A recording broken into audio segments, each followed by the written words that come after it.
Hello, and welcome to Safe Space, episode 10 of this homebrew, ongoing kind of campaign of Mothership, full of sci-fi, horror and wonder, and probably my players being horrible to me by the end of the night because I've treated them so badly.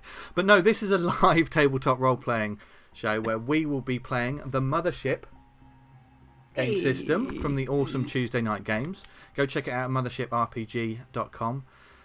There's loads of cool Mothership stuff that I'm looking forward to talking about probably over the next couple of shows. I might mention something right at the end as well, because there may be some supplements, etc., that you might see a little bit of in the game on the campaign upcoming. Anyway, who am I? Who's this guy waffling? My name is Vince Hunt, and I am your GM/Warden for this game, and I'm joined by 4 wonderful players who in no way hate me by episode 10, but they can tell you themselves. They are... I'm not talking to you. Started already. Yeah. I'm Jim, and I shall be playing ZAM BRAZEL. And I'm Lizzie, and I shall be playing Wendy. I'm Gavin, and I will be playing Blaze Kelvin. And I'm PJ, and I'll be playing Dr. Bill Forrest, and I hate Vince. It begins already. The thing about this is, it's a wonderful game, and like full of stress and tension, Bringing friends and together. all. Yeah, we really bring people together. But no, in all seriousness, we have a laugh playing this game. If anyone out there is concerned, we do genuinely like each other. Don't worry. I don't do this because I hate them. No, I don't hate them. No, but this is going to be a sci-fi horror campaign, and if you didn't know by now, if you don't like horror, monsters, gore, psychological, nightmarish visions, then if this is your first episode, maybe you don't want to watch the previous, because there's some really messed up stuff that's happened so far. But there may be the stuff like that in this episode as well. So if that's not your bag, then this is the moment to pull the ripcord. Thanks for coming and saying hello for the first 2 minutes and wondering how unprofessional I am. But if you're still with us, then it's going to be a very interesting session this week. Maybe a calmer session than normal.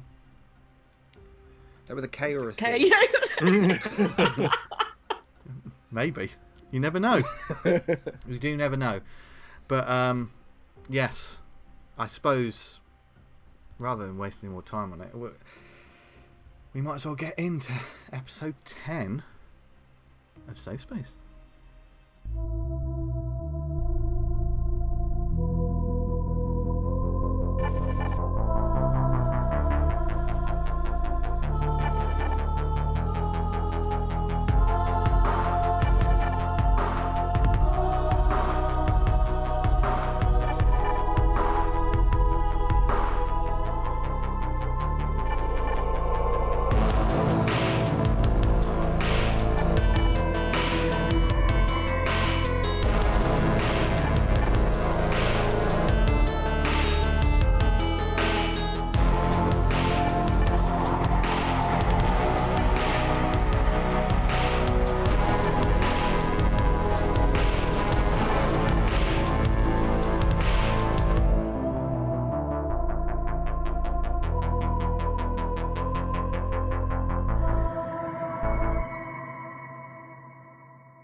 Last time, the crew of the O'Brien were desperately trying to escape from a monstrous ship that was eager to devour them.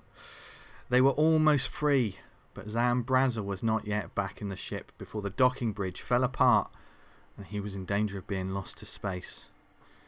Wendy, however, had other ideas.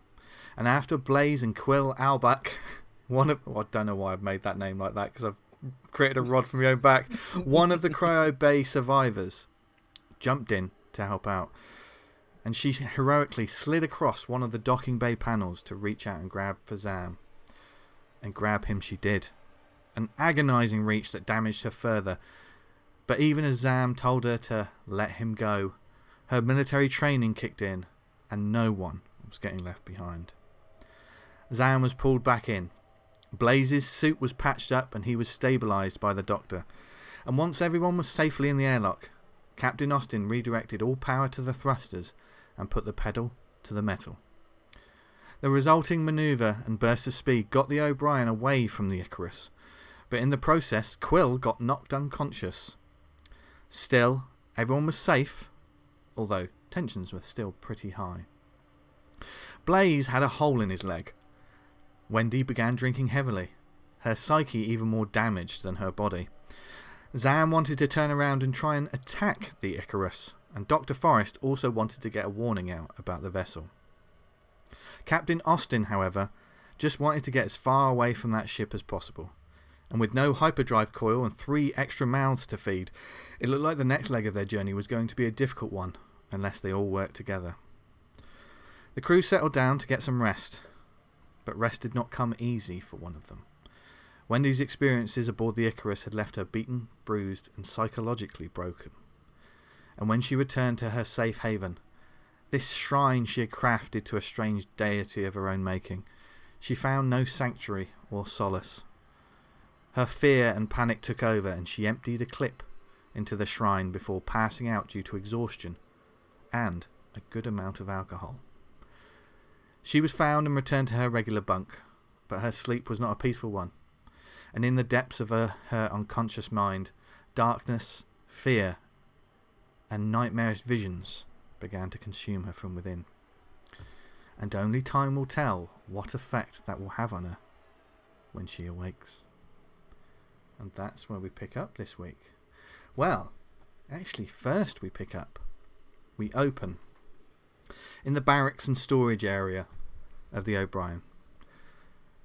Back when Blaze Kelvin, now I'm guessing you're out of your military uniform at that point, you've got into your... Or did you get out of the military uniform just before you went to sleep? Have I been asleep? Not yet. This was just after what happened with Wendy. You got her into a bunk and then you went back to clean up the... Yeah, I think I'm just in like a jumpsuit because my uniform's fucked. Absolutely ruined. Yeah. Got a big ruddy hole in the leg. Yeah, hole in the leg, covered in android matter and God knows what other bloods and liquids. Yeah, so you're now just in the straight up sort of boiler suit jumpsuit of the O'Brien, and you're cleaning up the remains of the shrine. You decided to take apart that which set Wendy off. Obviously, you knew that she just tried shooting it to pieces a few moments earlier. And setting it on fire. Yes. Something that someone may need to talk to her about when she awakes. As you break apart this... Literally shot 4 bullets, 3 in one in each heart and 1 through the head. So, you know, no lectures right now. I noticed the immaculate grouping. Yeah, that is one. Yeah, as you're cleaning it, you do notice like the sort of it's not graffiti, but the art. That is the shots of someone who nailed exactly what they wanted to shoot. It's just another little detail that you pick up about Wendy, who you didn't know this about before. As you're breaking apart this strange sort of crafted effigy made of all bits and all kinds of things, isn't it, Wendy? It's sort of like it's a mishmash of different textures, textiles, and metal, and just scrap and just everything. And you're boxing up the remains into like storage crates to be sort of tucked away or binned or things like that. Yeah, because some of it is just absolutely ruined. Post-its, yeah, some of it's wet, damp with alcohol. It's all junk. Yeah, and as you're sort of reaching in, you suddenly feel something odd within this strange crafted shrine. It's strange at first, like, because the rest of it is just, to you, seems like just craft nonsense. Yeah, I don't know how much respect Blaze has for the world of craft, but I don't imagine that he no.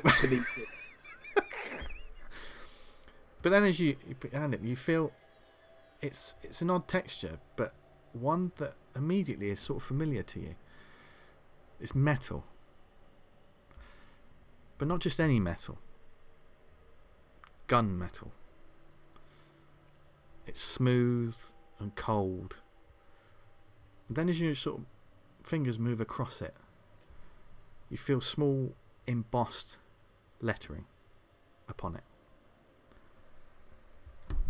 It says, the lettering reads SK-109 Seeker. But that, you know what that means, but that doesn't make any sense because this section of the shrine doesn't look big enough to house what you think it might, what you think that is. What do you do?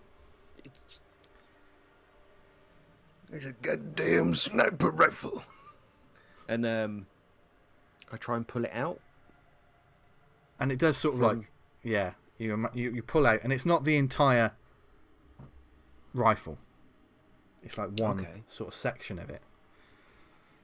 Clearly, this is not just something that's just been hidden in there. It's something that needs to be put together.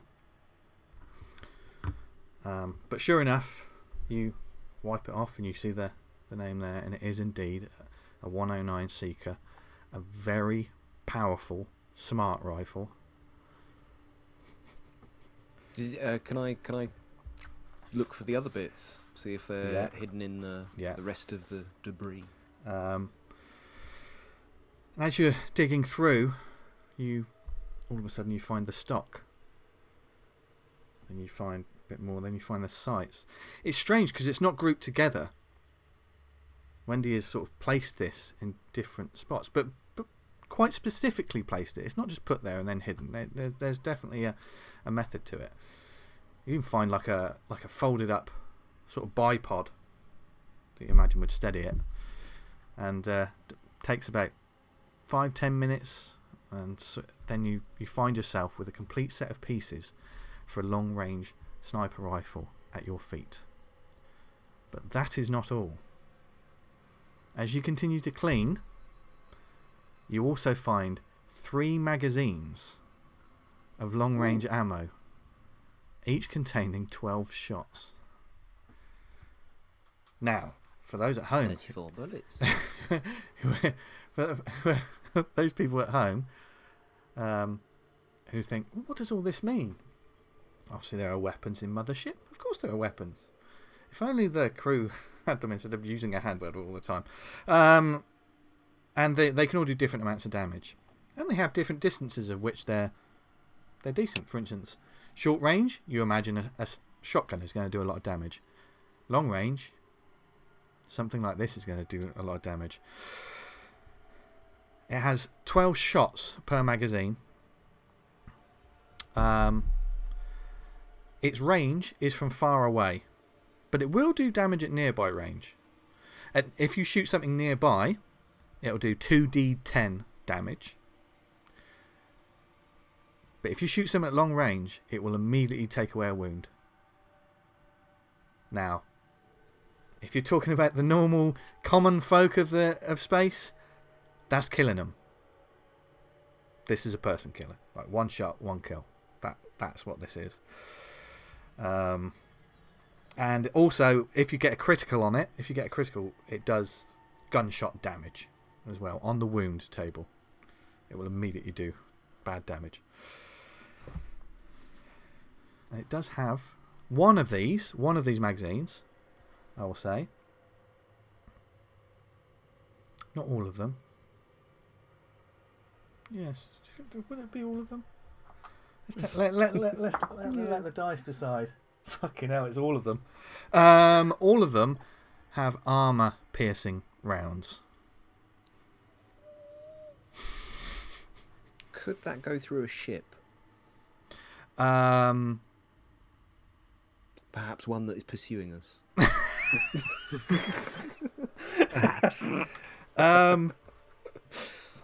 It's probably this sort of weaponry is not necessarily. Yeah, it's not. This isn't really. This isn't weaponry that's designed for ship to ship battle. But surface of a planet, you're going to give someone a bad day. Now, Wendy, Is there anything else about this weapon? Are there any defining marks? Wendy is someone who customizes things. Is there anything else about this weapon that Blaze will notice? What do I see, Wendy? I think you would see, kind of etched into the metal, just tiny little things that look like stars. But, you know, like somebody's got a screwdriver and just kind of scored into the metal slightly, but not in a way that would affect the performance of the gun. And there's a lot.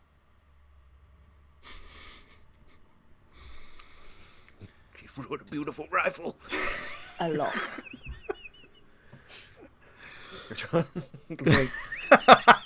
No, that's not coming off. And the more you look at it, the more you see. Like looking up at the night sky. God, it's covered in them. As you're sort of cleaning this thing, there's even more that you're discovering. Probably etched into the stock. Make sure she's not done it down there. No. Oh, it's a working gun. It's a completely working gun. It's a very strange thing to behold and sit in front of you right now. So, Blaze, what do you do? You can take the girl out of the Marines. You can't take the Marines out of the girl. You might want to rephrase that. Yeah, I know. Just as I'd said it, I was like, oh no. It's court-martial offence. Dishonorably discharged. I don't know. I'm aware that this isn't supposed to be here. It's been hidden.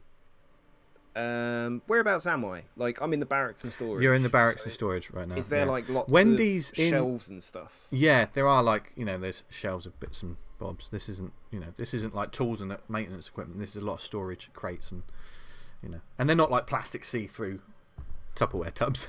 These are heavy duty storage and stuff. Oh well, and is this section that I'm in the furthest away from the door? You know, is it the hidden little? I believe. Correct me if I'm wrong, Wendy, but Wendy picked the furthermost corner that sort of tucked away from the door. She made it her own, her little place of peace, which you're the least aware of. The rest of like Alpha Shift, they're used to Wendy sort of going in and like they've probably seen this thing, whereas this is it's a little stranger to you because you haven't spent too much time with her.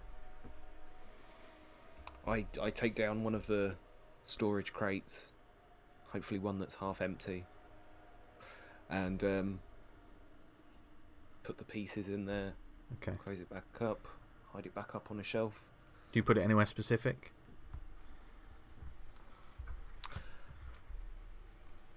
On the east side, on the third shelf up. And you made a note. Oh yeah, I know where it is. You know which one it was. It like you can.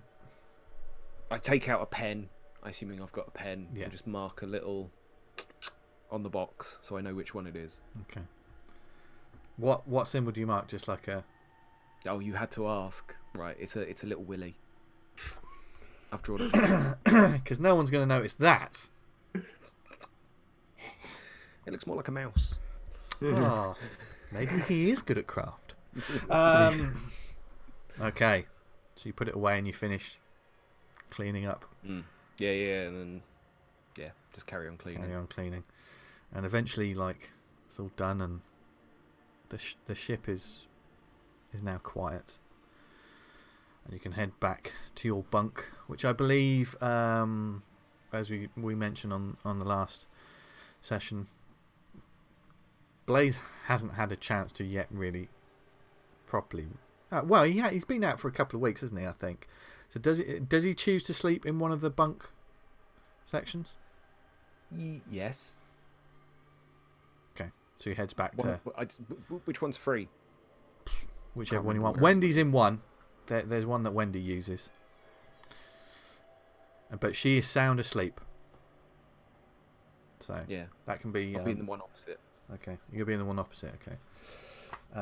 Just for my reference, Wendy. Mm-hmm. There are four bunks. Which one? Do you have the one closest? I would probably go. I don't know, really. Okay, I'll just mark down the crap one.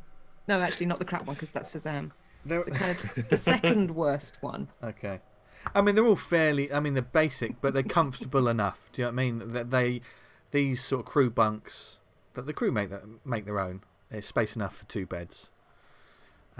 But funnily enough, these particular characters hardly ever spend any time there because they find that they've found another place on the ship to call home, like some sort of golem. Zam is always he's always in the engine room. The Doc seems to stay in the med bay. Wendy used to always use the barracks, but we'll see if that changes. So you eventually. Blaze takes one look at Wendy, the door where Wendy's sleeping a moment before getting a decent night's rest. Your leg, agony after doing that. It's all bandaged up and stitched up and stuff, but you just using need the mop as a crutch. Mop as a crutch. Yeah, and you manage to get some rest. Meanwhile, in the med bay. There is the hum of the spaceship in the background, and the lights are off because Doc, are you currently in the med bay? Mm-hmm. Yeah, you were sort of up, sort of doing a bit of work, and also probably keeping an eye on the 3 new people that have joined not the crew, but the guests. Yeah. Who made them. Yeah, they're all sleeping. They all managed to sleep soundly, like eventually, but you gather it's probably more from exhaustion rather than this is comfortable. It's not comfortable. And you're just working. How do you choose to go to sleep at your desk? How often? What is the Doc's sort of average kind of end of day scenario? He'll tidy up the med bay because he likes to know where everything in there is. So he'll tidy it up, sit at his desk and read for a little bit, and then he'll just go off to the hammock he's got in the corner of the room and pass out with Admiral Mittens, usually after a couple of drinks. The Doc, not the cat. Yeah. An alcoholic cat on the ship. No, that's not canon either. And Admiral Mittens seems to be very pleased to see you back on the ship. And you're just drifting off. And you begin to hear movement just outside the med bay. Someone seems to be walking around outside.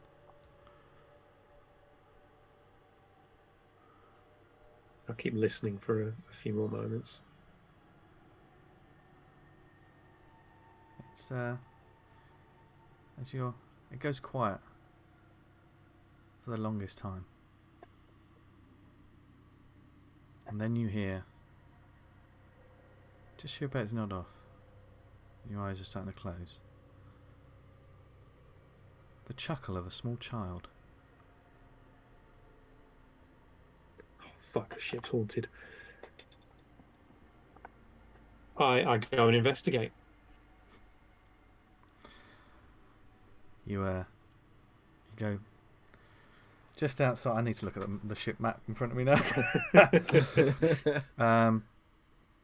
And just as you look up, and you see where the med bay door is, and there is a window in the med bay door, so. And you just sort of focusing on it. And then something moves past. A figure moves past. A small figure. Heading in the direction of the crew bunks.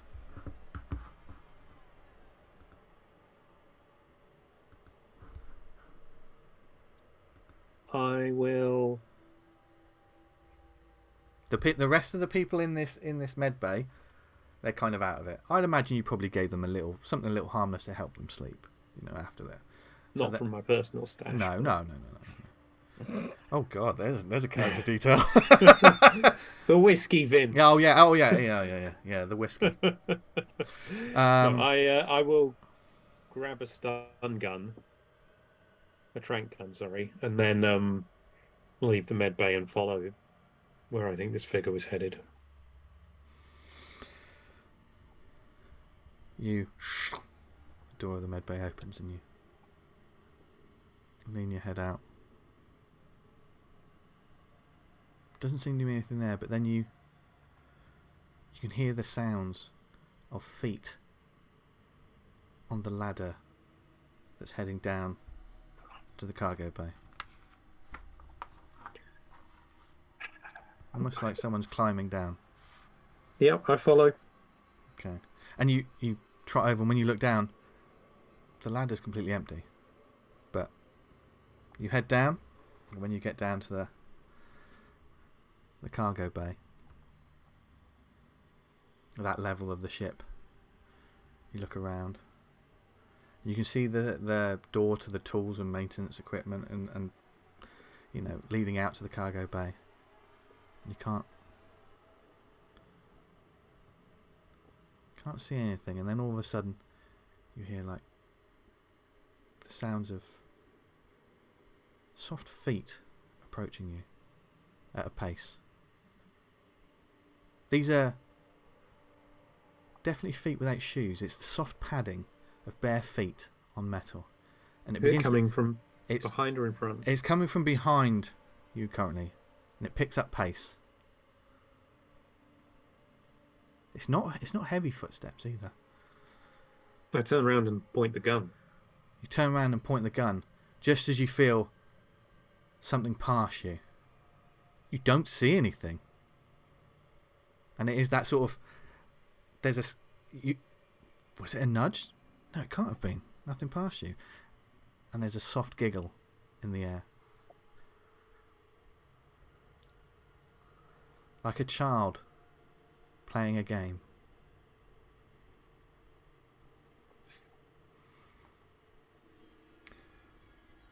And the sound heads onwards towards the jump drive and the life support and further into the ship, away from the cargo bay side of the building.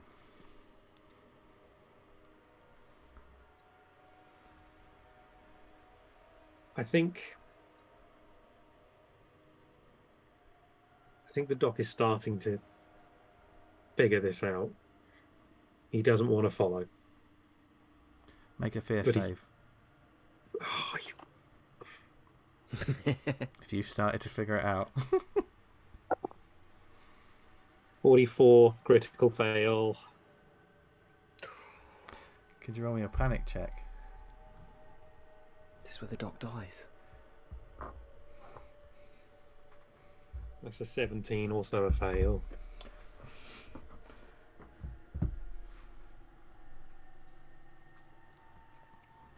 You have a new condition. Oh, you said this would be a downtime episode. That'll do, pig. That'll do. No, you are now spiraling. You make panic checks with disadvantage. Oh, you are shitting me. As all of a sudden your head begins to... You think, this can't be. No, that's not possible. Your scientific brain is trying to piece this together, and you don't believe in this. That can't have followed you here. And as you're doing so, your head is swimming, and you're starting to freak out. But you're not going any further? I don't want to, and but he feels like he has to. So he does, he follows. You continue moving further down into the ship, where you see like the sign for the jump drive. That's a highly, that doesn't look like that's been touched, and you hear another small giggle from further up. As you keep going, you're heading towards the door that leads to the emergency shuttle pods. And it's shut. But from behind the door, you can hear a little girl crying.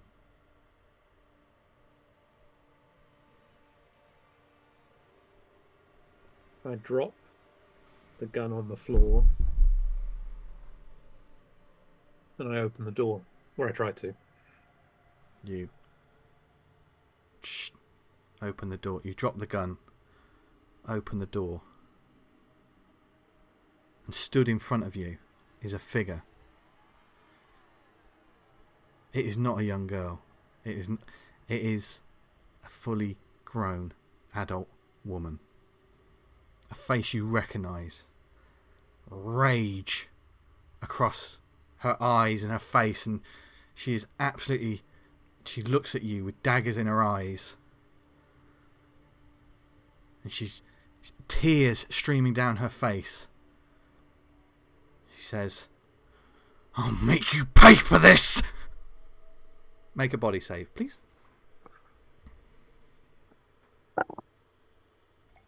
"58, failure." You pass out.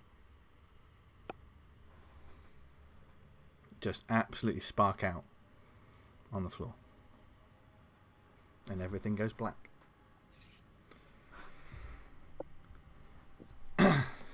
Zam, in the engine room. Hello.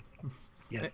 In the engine room, we ascertained that you were banging against the engine, trying to get into your happy place. Yeah. What's going on with Zam right now? Tell us. Yeah. Well, he's quite stressed at the moment, so he's going to be taking it out on the engines. Okay. And the longer you wait, you don't hear anything. No one else bothers you. Yeah. And nobody ever comes down here. Dare they? Yeah. And eventually, the low hum of the ship. You stop banging at the engine. The low hum of the ship settles your heart rate and your mind a little bit. Where does Zam sleep? He's got a hammock in between like two pylons in the engine room where he sleeps. What an image! Yeah. And as you're sort of lying there in the hammock, Zam, your head is just absolutely killing you. Yeah. But eventually, you drift off to sleep.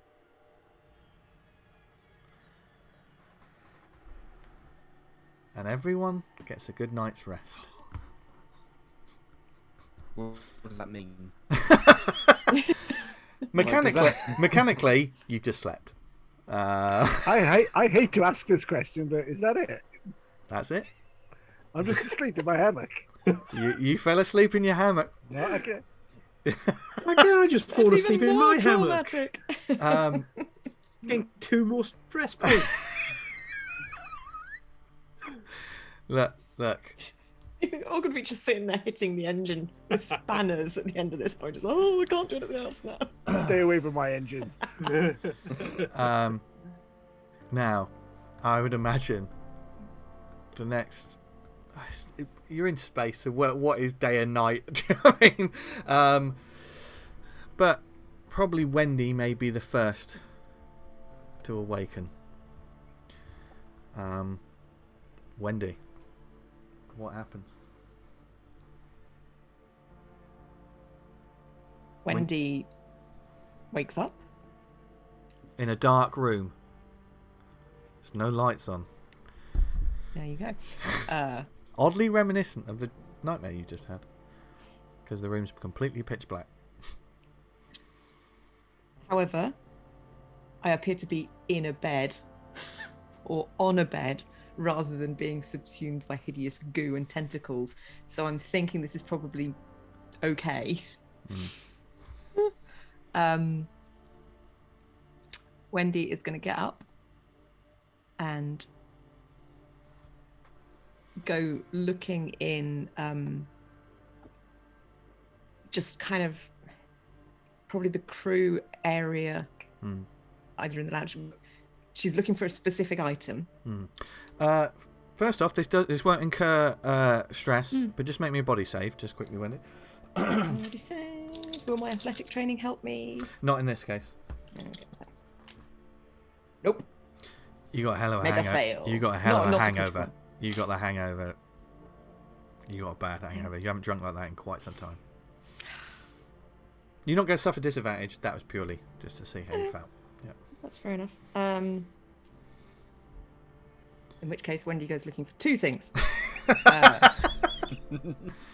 Coffee. Yeah. And then Wendy is going to go and try and find a pair of clippers. Like hair clippers. And she's going to go somewhere with a mirror and she's going to G.I. Jane all her hair off. Or you can have Britney Spears as a reference point.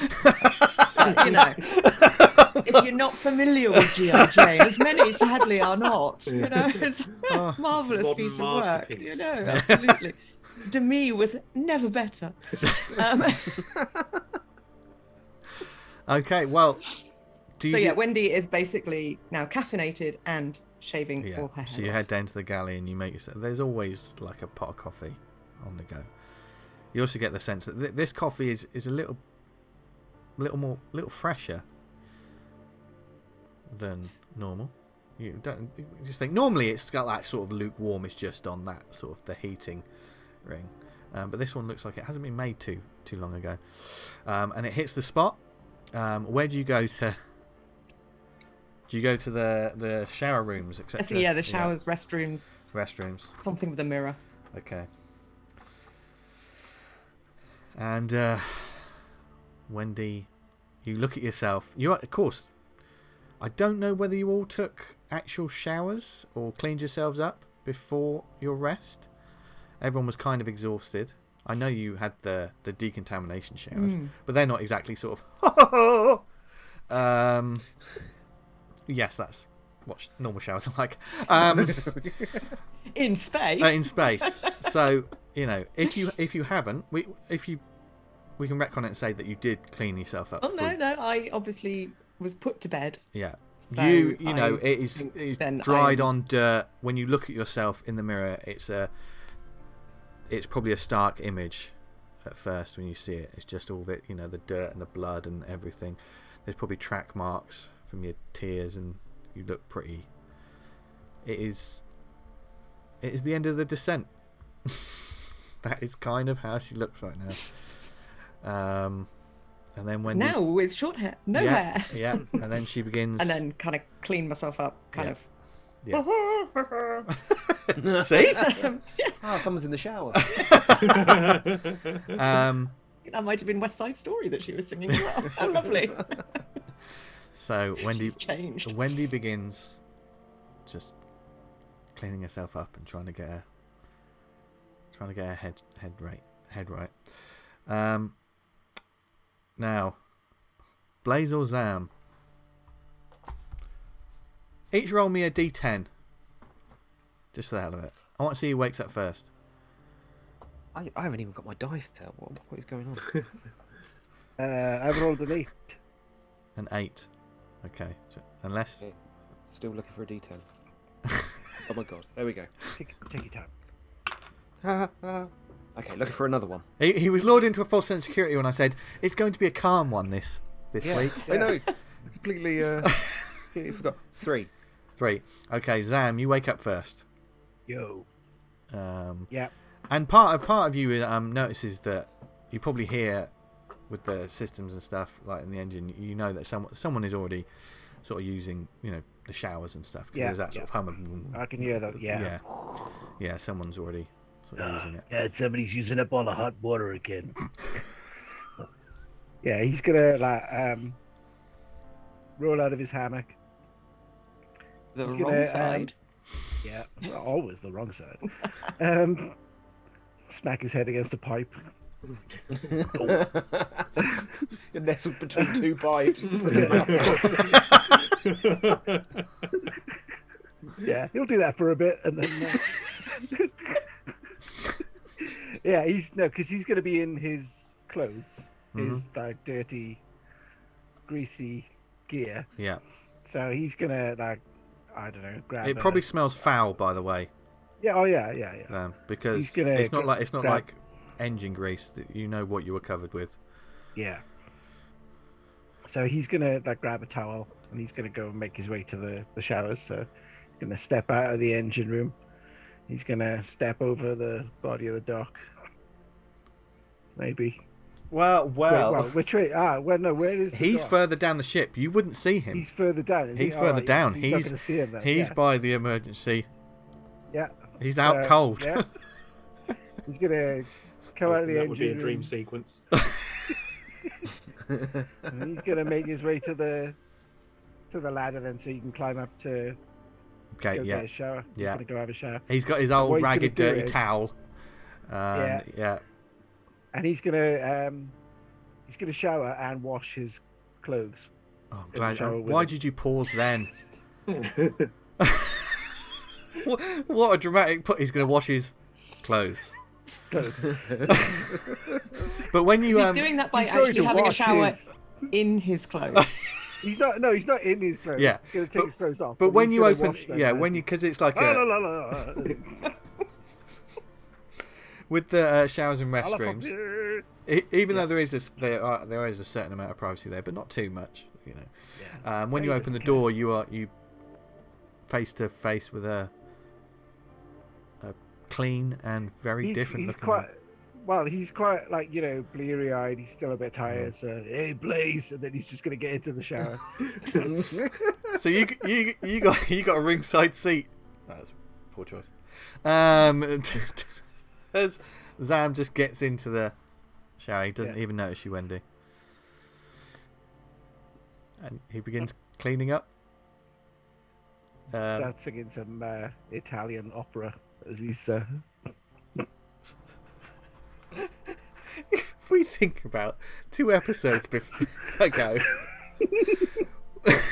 and I mean, what character development? While you're cleaning up, Blaze, you're the next to wake up. Ooh! I wake up in pain because of my leg.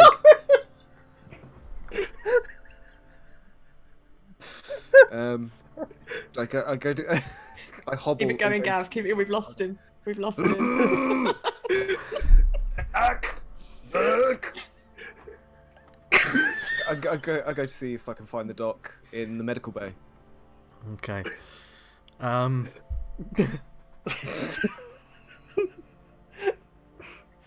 That noise, the first noise you make when you wake up. You head over to the medical bay, and you find the 3 new acquaintances all sat there. Like the smaller gentleman, the smaller older gentleman is still out of it. But the female, Sarah and Quill, are sort of they're kind of awake. Sarah looks like she's just woken up. Yes, and she looks at you and she's like, "Oh, do you know where Dr. Forrest is?" I was going to ask you the same thing. I don't know. He was here when we I just passed out from exhaustion, but I thought he'd come back in.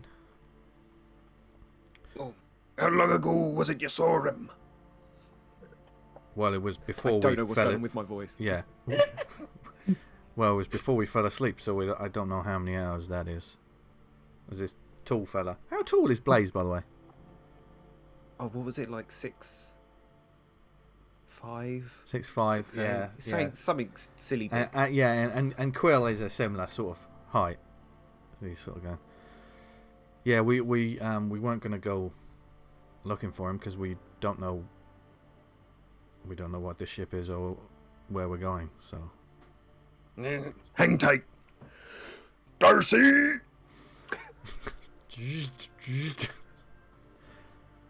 Hello, Blaze.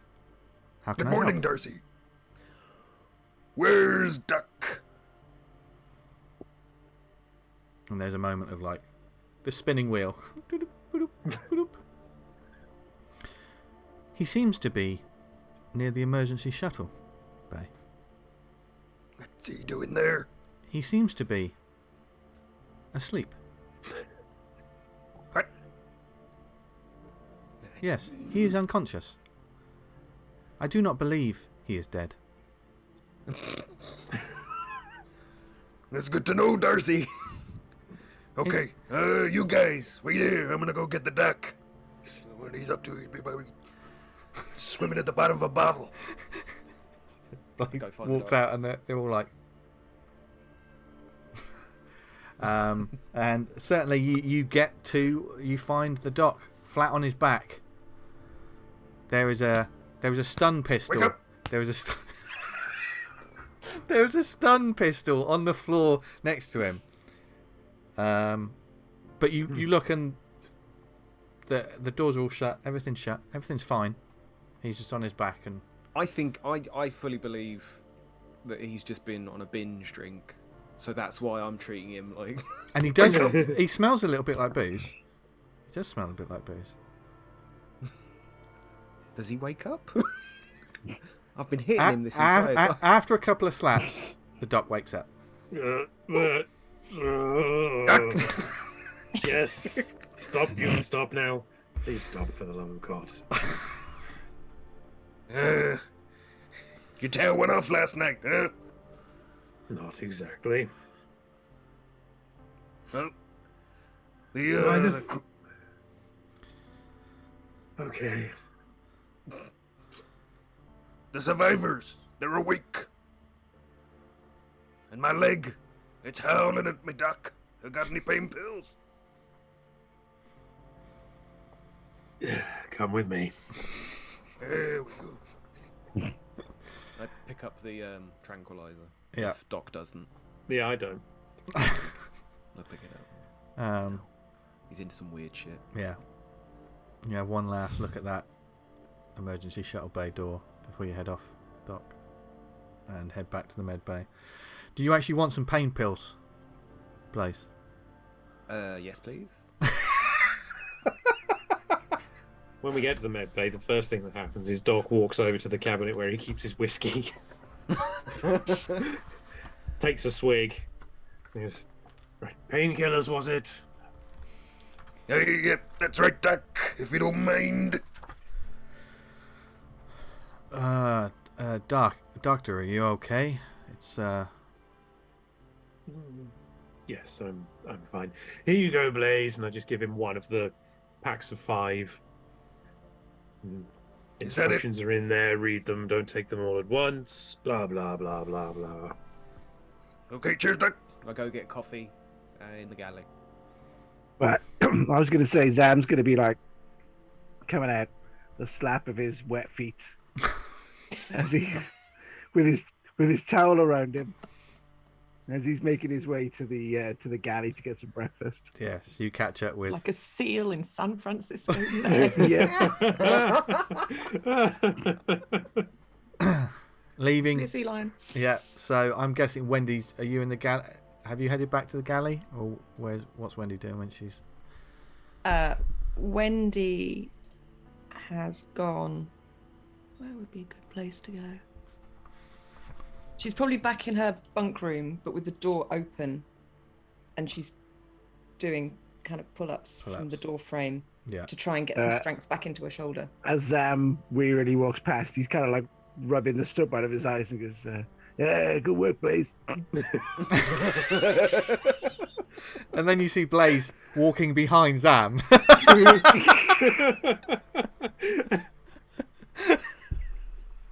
Oh dear.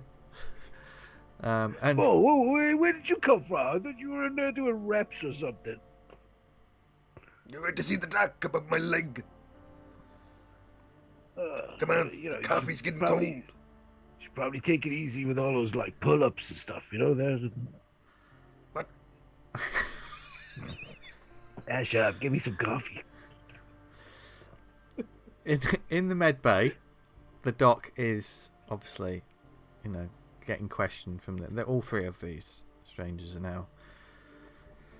They're calmer, but they're still disorientated and they don't know what's going on.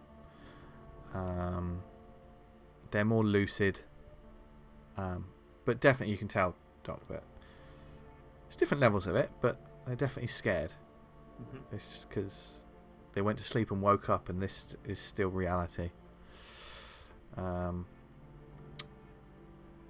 they certainly sort of question you about, like, what are they going to do? What do you tell them? They're like, well, what are we supposed to do? Are we supposed to stay here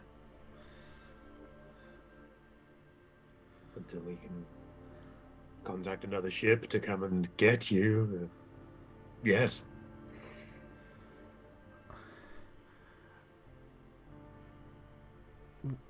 But Dr. Forrest, you mean you're not going to take us home yourselves? We're our ship's broken.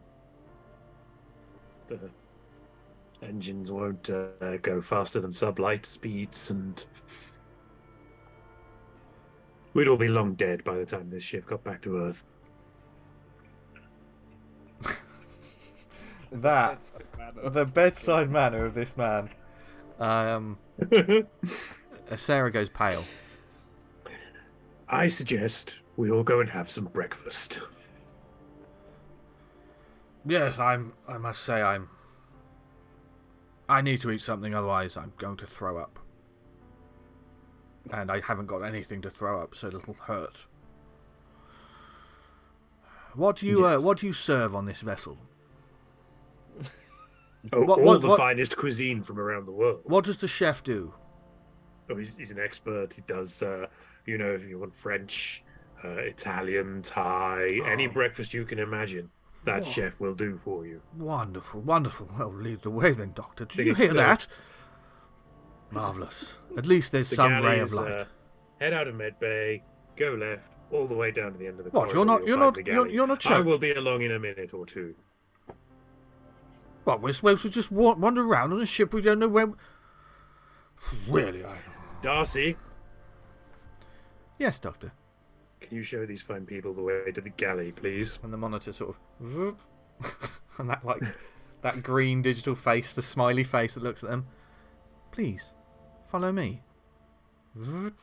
And it starts moving slowly across. Well, I've never seen anything like it. As they leave, though, Doc says, Sarah, could you wait a moment, please? Okay. And as the other two head off.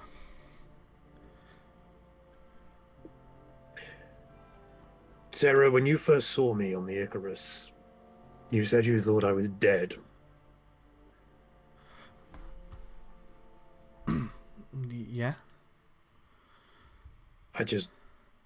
Who told you I was dead?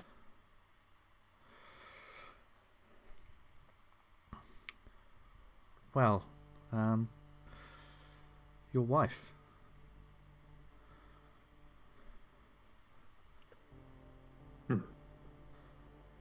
I mean, I haven't had much to do with the rest of your family since Maddie. No, it's fine. Just thank you. You can.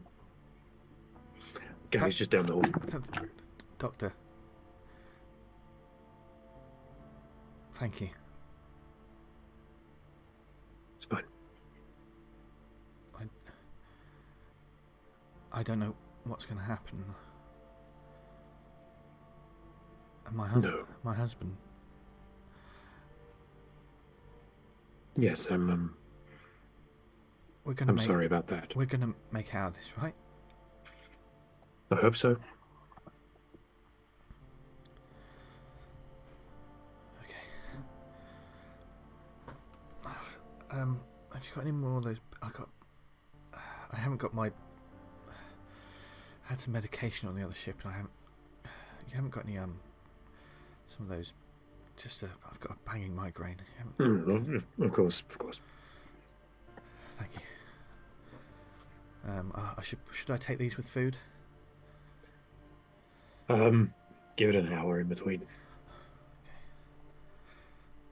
And there's a pause when she just looks at you and then wraps her arms around you.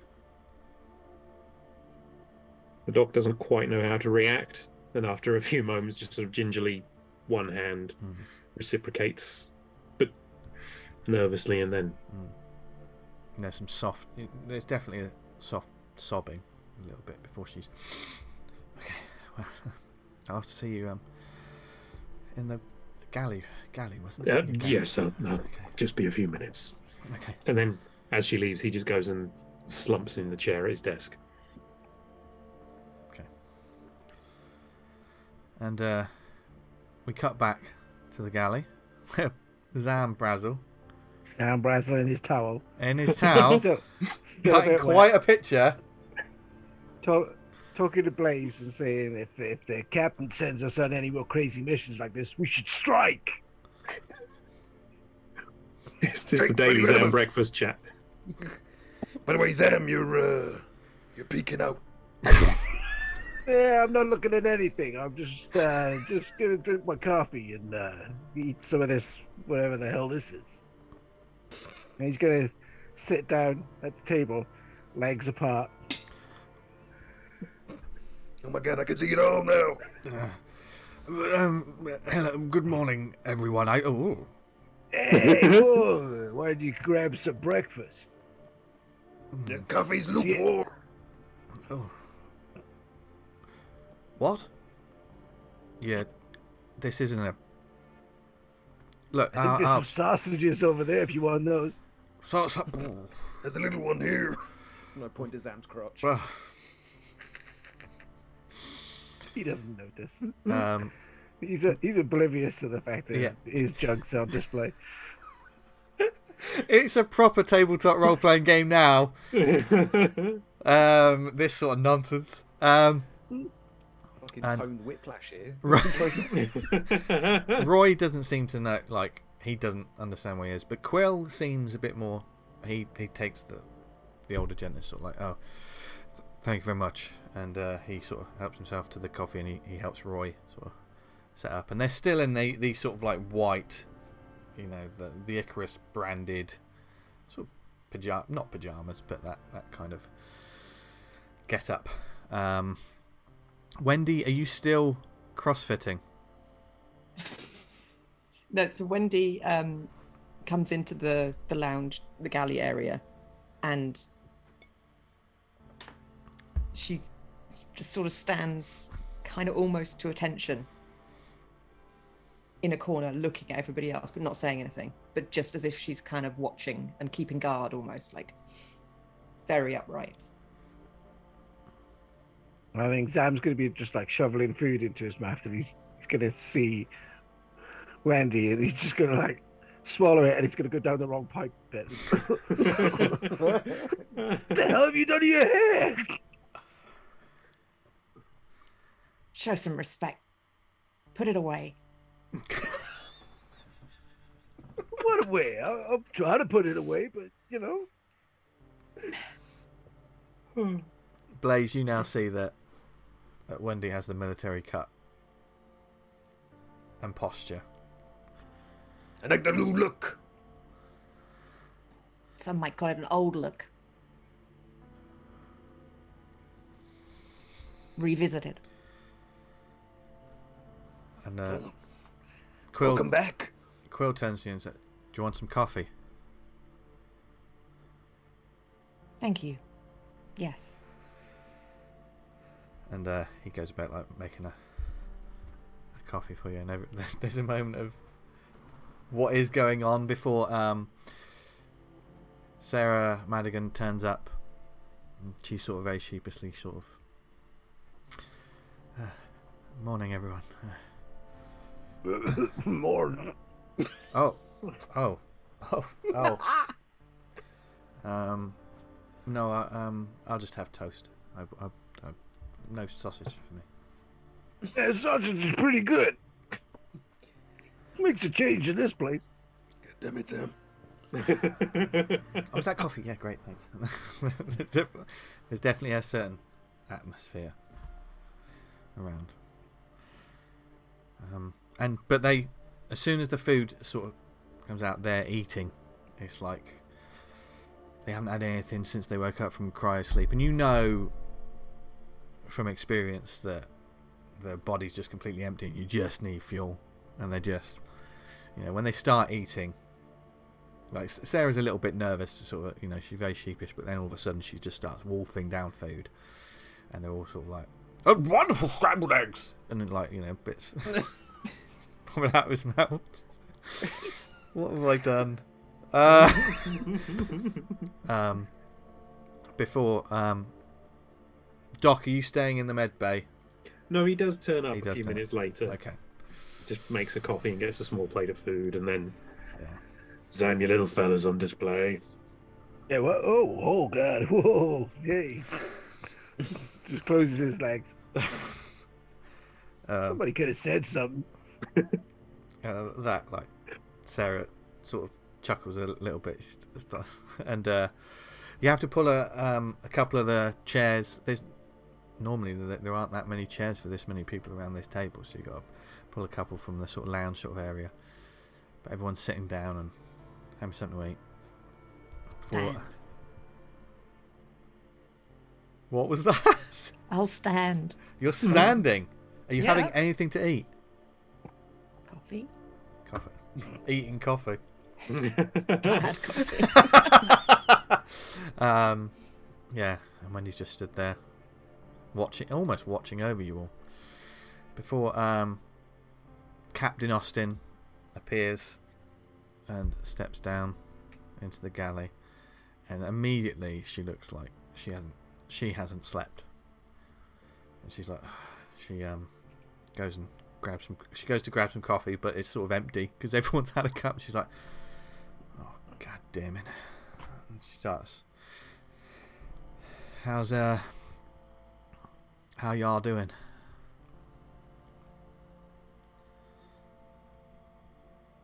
I had a pretty good night's sleep, thanks, Gavin. He's still like shoveling food in. Back out, Sam. Oh, shit. God, sorry. Yeah. God damn it. Brazel. Put the mouse back in the house. What do you care? Well, we have guests. Speaking of which, how... Yeah, it ain't nothing none of them seen before. And the rest of you can see her, like, even though Zam's just not... he's not paying attention, that Captain sort of looks at him like... and she speaks to the new acquaintances, make sure they're all okay. I think we're gonna need to get you all set up in some bunks of some kind. I need to talk to the rest of these guys in a moment, so we'll get you all settled. But for now, just enjoy the food, but don't. I know you're hungry, but just don't have too much right now. That's all I gotta say. Help yourself to the coffee, and the rest of y'all. Can I have a word with you in the planning room? But I mean, first, Zam, put some clothes on. Yeah. Okay. He just whips off the towel. He's got a clothes part next to us. He just whips off the towel and just starts dressing. In front of everyone. Yeah. Scrambled egg. Really, Brazel? Yeah. We have breakfast. Yeah, more for me. Hey. Well. Anyway, now that he's dressed, Wendy, you Yes, ma'am. you cut your hair. You okay? Huh? Yes, ma'am. Yes, ma'am. And the captain looks at the rest of you like, Ooh. what? Okay. Looks good. She looks sharp. Yeah, it suits you. It suits you, honey. How's the arm feeling? Are you okay? It's good. Thank you, ma'am. Okay. I need another coffee. She pours herself another coffee. Right. Okay. Let's go have a little talk. She heads off into the planning room. And you all sit around the table, or does Wendy stand? Wendy will stand unless instructed otherwise. Yeah. And sure enough, Captain Austin's like, take a seat, guys. Did any of y'all manage to get any sleep last night? Yeah, I slept pretty good. Not too bad. What about you, Wendy? It was Honey? playing up. Well, Yes, ma'am. I slept as well as can be expected, ma'am. are you sure you're okay? Yes, ma'am. Okay. What's your briefing for this morning?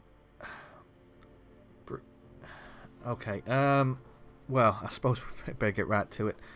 And Blaze the leg's okay, yeah? Yeah, Doc gave me some pills. Yeah. Not too bad. Yeah. Well, just be careful popping those pills, Blaze. No, yeah, fine. Okay. Hang on. Okay, right. So, did you pop pills when the doc gave them to you? Or are you popping them now? Oh, I will have popped one at breakfast.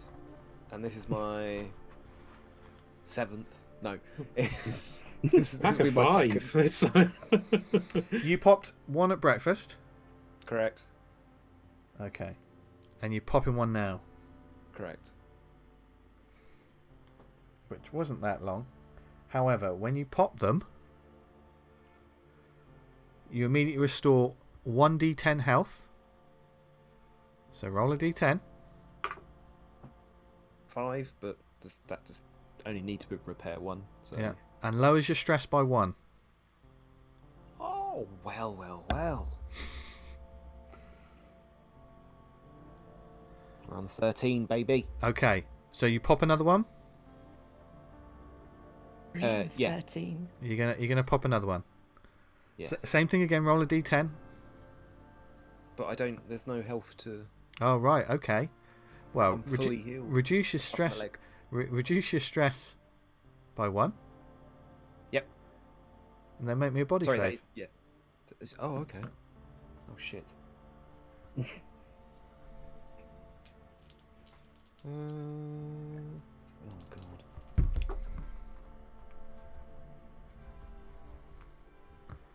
This isn't for stress. 90. That's 90. It's a fail. It's a definite fail.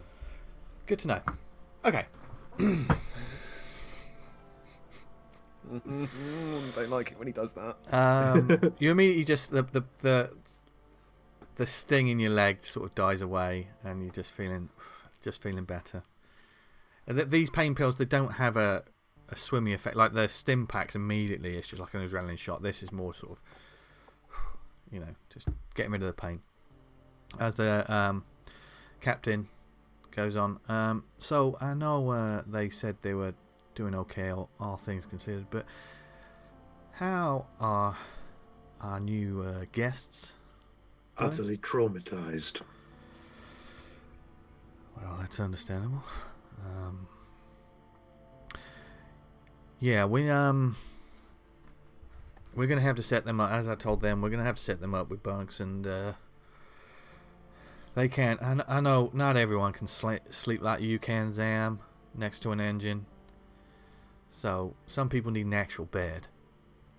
Yeah, it's fine. I got my space in the engine room. One of them can have my bunk. Okay. So somebody make a note. We need to clean Zam's bunk before anyone goes in it.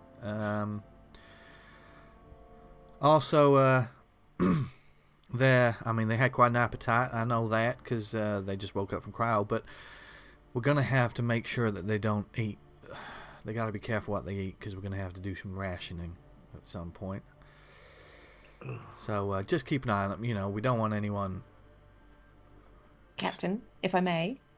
Yes, we could restrict them to their quarters and bring their meals to them in set rations so that we can manage, everything. Honey, we can't. Perfectly. We can't treat them like prisoners.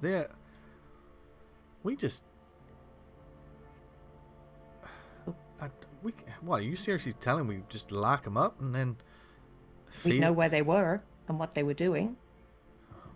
Well, I mean, it's crazy as it sounds. And it keeps us safe from whatever they might.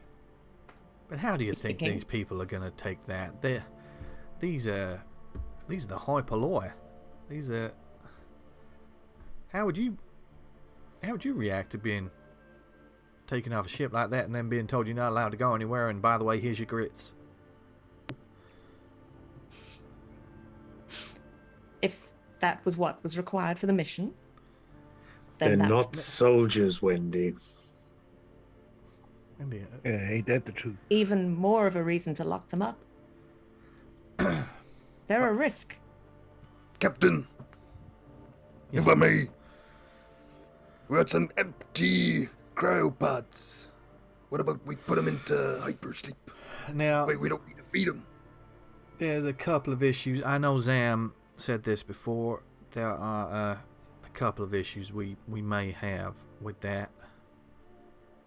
In the long run, I do not know how long these people are going to be with us. They have only just been pulled out of a cryo sleep. Doc, what kind of effect would that have on someone being put straight back in again? Recommendation is a week between cryo sleeps, but these people's mental state as well. They came out of cryo sleep and into whatever the hell that was. It could be some associations. They won't want to go back in, and we can't force them. No. What the hell was that? Look, Wendy, we can't force these people to do anything. I mean, for the good of the ship. For the mission. Right now, we gotta think about the good of all of the living souls aboard this ship. We just need to get... Well, at the very least, then they can't go into cryo for a week minimum. Doctor's orders. So in that time, we're gonna have to have them here with us. And in the long run, cryo sleep. What was that, Doc? Yeah, I'll go to cryo sleep. Oh, do not tempt me, Brazel. Do not tempt me. If I did not need you by those engines, by God, I'd have you and your wandering pinky in one of those pods before the end of the day. They're all grown-ups. Grown-ups have nightmares, like anyone else, Sam. Yeah, they want to get over themselves. And we've been on this ship. We've been on this ship for over a year, and why do you insist on walking around in just that goddamn towel? That's freeing. I'm, drying it. Get a bigger towel. This towel's lasted me 17 years. Have you seen the towel, Sam? Wedding present. The towel has not lasted, don't Sam. Don't go there, Wendy. Don't go there. Anyway, look. It does say his on it.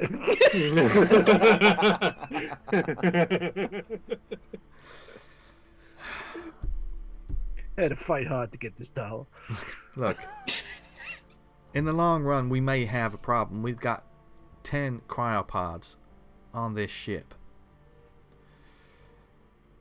And that may have been okay if we only had 1 or 2 of those people on board. But we've got 3 new faces. We can't, even if we get that jump drive fixed, we can't jump. A living person is recommended not to go through a hyper jump. What about if we keep the 2 young'uns and shoot the old guy into space? What the fuck, Zam? I'm just kidding, Captain. Come on. She looks to Wendy. I mean, he does eat a lot. Hey, no, Wendy, I was just kidding. You know, we'd dial it back a bit, yeah. With the death stare and the buzz cut. Just being rational. Oh, god damn it. What would your starfish god say to all this? You know? Zam, Yeah. shut your damn hole. For fuck. Ah, god damn it! Putting up with this crap all the time. Look, When are you gonna send us on our next suicide mission, Cap? right now, I might get Wendy to pop a cap in your ass. How do you feel about that? A hell of a lot safer than what you've been sending us so far. Was that an order, Captain?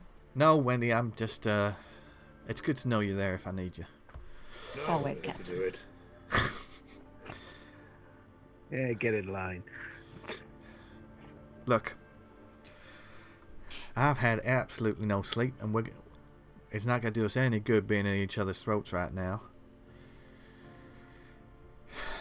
And I've been, I got a few things to catch you up on. And that's where we're going to go to break. Is this episode called Zam's Wandering Pinky? Yes. We know what the thumbnail's going to be.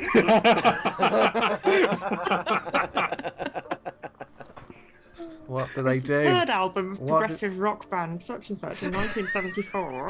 I first encountered Sam's wandering pinky in a carpet sale in Rill. Well, okay, join us back here in 5 minutes where I try to get the train back on the tracks and fail horribly. But until then, enjoy the break. I will.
welcome back.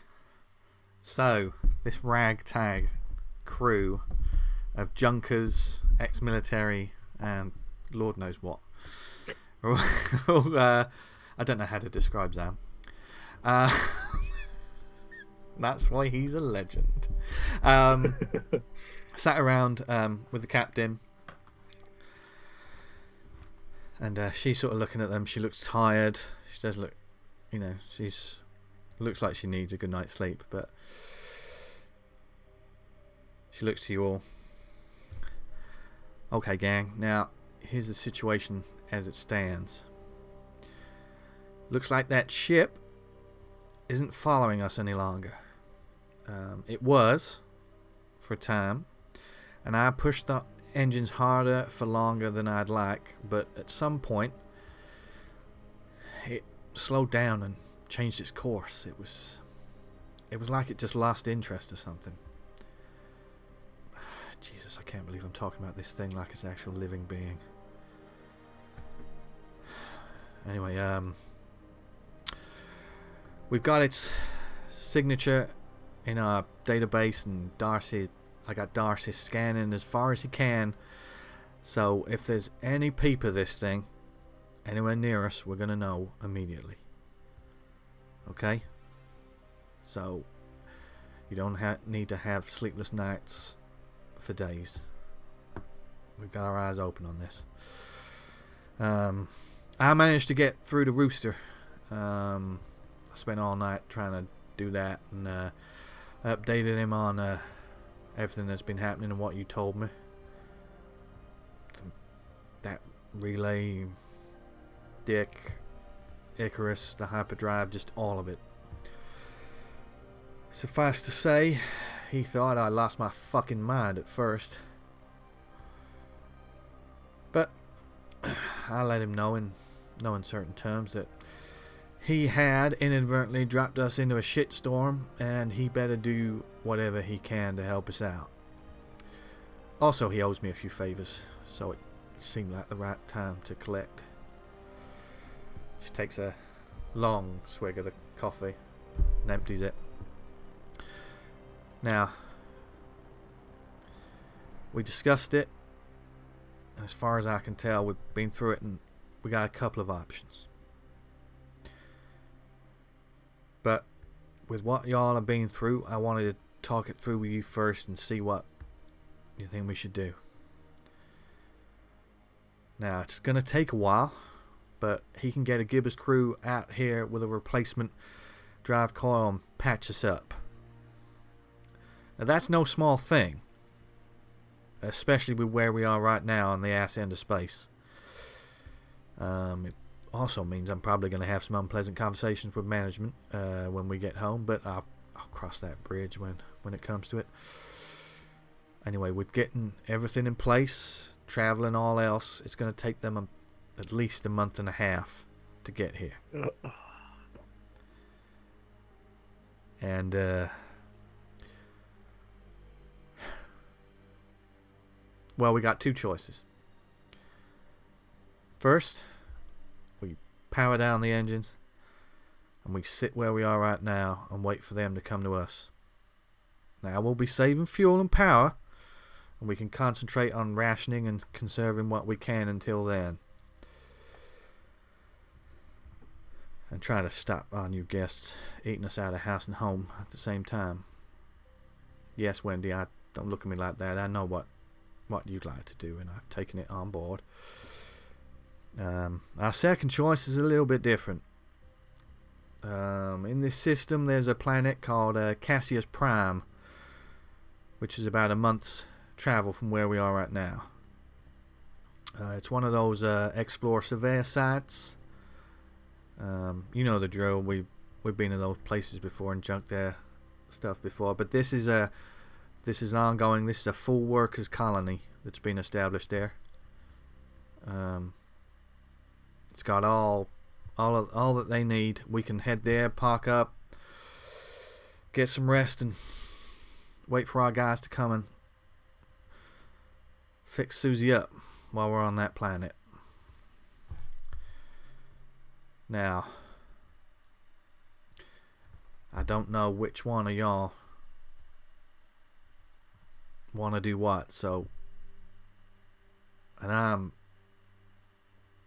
I'm hanging on right now, so what do you think we should do?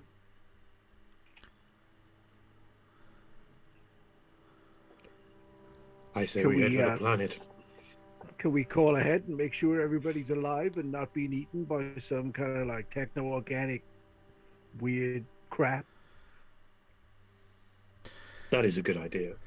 I begrudgingly agree with them. Yes, I will, yeah, if you want to head to Cassius, then I will make sure that they'll know we're coming, and we'll make sure that there's nothing untoward there. As far as I know, it's just a miners' colony. But like I say, I thought it was just a satellite fucking relay, and look where that got us. Yeah, we were supposed to be headed to a lovely cruise ship as well. Exactly. So, yeah, I fully understand and support the fact that we are in some weird fucking shit right now. So, yeah, we will call forward, make sure everything's good, make sure they know we're going to be there. I mean, I would need to get in contact with them anyway to make sure we can land safely. Park up and see what they got there. But, heck, they may even have beds for us. But that's what you want to do. I can contact Rooster. He can get everything. He can get everything moving. Yeah, I don't trust Rooster. Rooster's fine. He's just it's the people above you want to. No offense, Captain, but Rooster did sort of send us to almost die twice. Well, you got a point. When we get home, I'm certainly gonna have a word or two with him about that. So, Doc, you got a vote for Cassius? Anyone else? Cassius has got my vote. I don't trust waiting in space for Rooster to come through. That's another valid point. We'll be sending Yeah, ducks. Last thing we want is that Icarus coming back for us. And probably best keep moving. Yeah. That's a And good go point. see what kind of suicide mission is waiting for us. Cassius Prime. There's no goddamn mission, Zam. You're sounding like Wendy. Right now, I'm just trying to find I am right here. But do you think it's a mission, honey? I think if a ranking officer, such as a captain, instructs us to go somewhere and do something, that is a mission. Mate, look, And we I will know I'm fulfill captain it. of this ship, Wendy, but I value your opinion. What do you think we should do?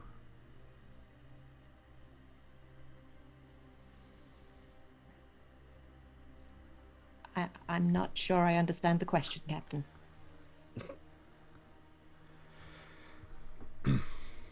Jeez. Well, soldier, do we wait here, or do we head to the planet? Action is always better than inaction, Captain. Hoorah! She looks at Blaze in a don't encourage her. Well then, that's settled. It seems like we've got some travel ahead. Now, so it's going to be about a month or so for us to get there. Now, with the cargo we have right now, it's going to weigh us down. Not to mention eating up fuel we could use later. I've been doing the math, and I think I can get us to the planet in 3 weeks. But in order to do that, we're going to have to ditch some of the cargo. Now, before you say anything, I know those are credits you've worked hard to earn, so if you don't want to do that, I understand. And we'll keep going as is. But the option's there. If you want to get there a little bit faster, we'll just have to open the trunk and let loose some of the junk.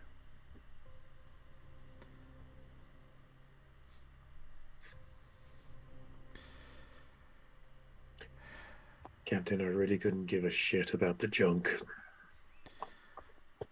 There's a, this episode's all about junk, it seems. In all its forms. I value my ass more than that junk.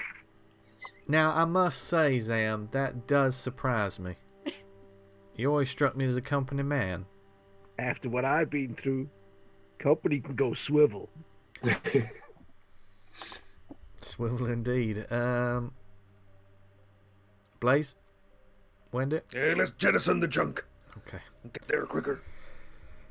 So we can, I think if we get rid of half of that cargo that we're carrying right now, that'll be all we need.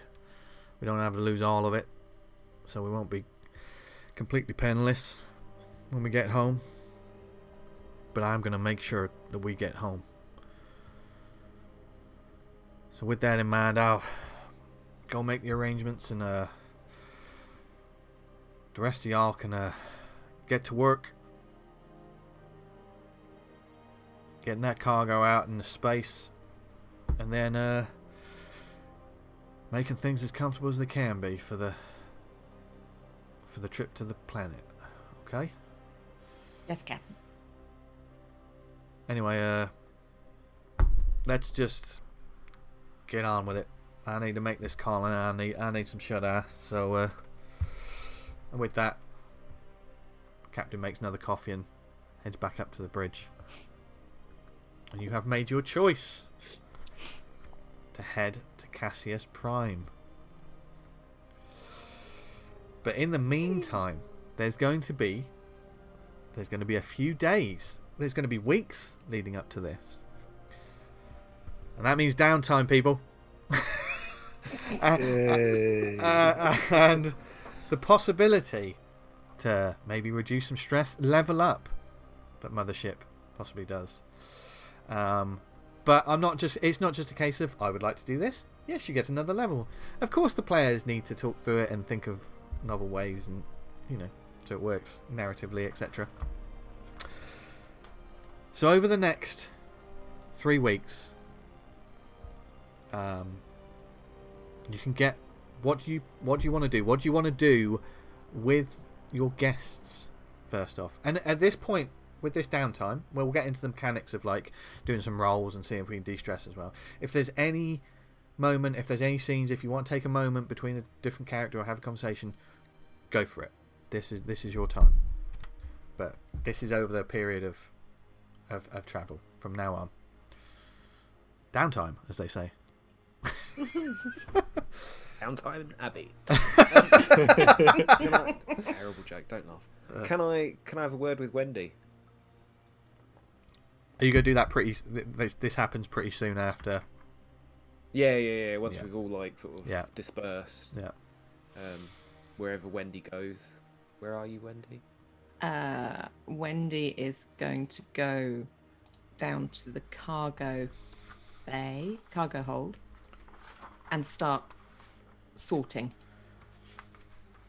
She's decluttering the cargo, basically, to kind of go, actually, what would be the best value to keep, the good stuff to keep, rather than the ship to throw out into space. Straight into the mission. Sort of tagging it and identifying it and tagging it, because these are huge, like all business. And if you see her going past where her the space where her shrine was, her temple was, she's just straight past it.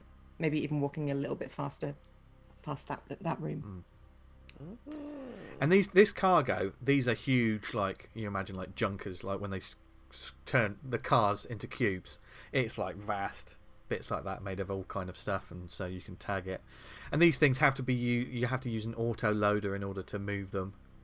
So but Wendy's just when you find a Blaze, Wendy is just tagging it and identifying it. Yeah, I'm assuming she's not in the loader.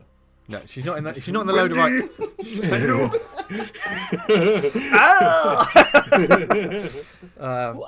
Yeah. It's over there. Yeah. Wendy, can I have a quick word? I won't keep you long. Sure.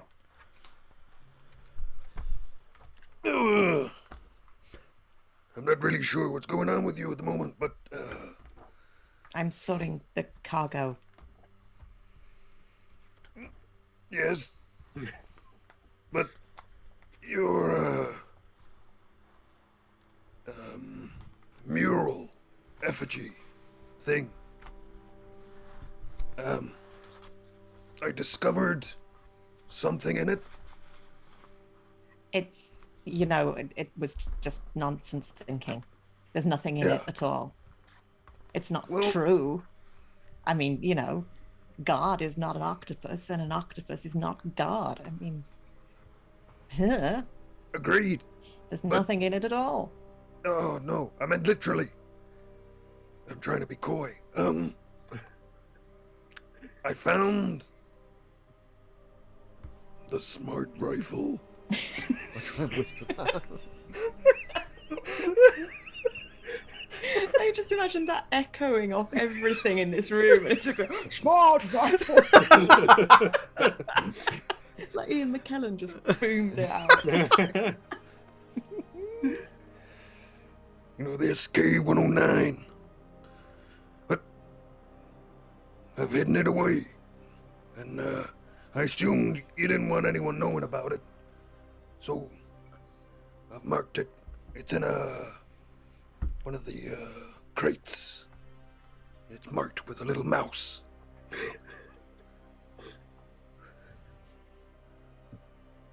Thank you. It seemed important. It's who I am. Hoorah. Hoorah.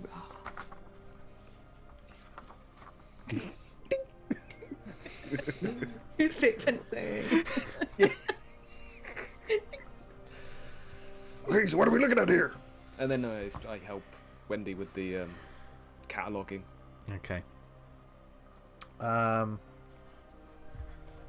Zam, while they're doing this, how are you? Are you going to get involved eventually? I would imagine it would take a couple of days in order to sort of organise this whole thing. And yeah, I'd give him a hand. Yeah. So I wasn't there for that conversation. You weren't there for that conversation. Fucking hope not. No, you wouldn't have been there for that conversation. But you may have been, for instance, moving around in the loader, because there is some cargo that was also in the bay as well. Now, and you can set this up to just jettison this out. You can either put stuff. Now, it might be a bit tricky to put it in the airlock. How do you want to do it? Do you just want to throw it out the back? Well, first off, go on. Is there any way we could put something explosive in it, so that if the Icarus comes for scrap, Ooh. it'll eat it and Like a snack bomb for techno blah blah blah hideousness.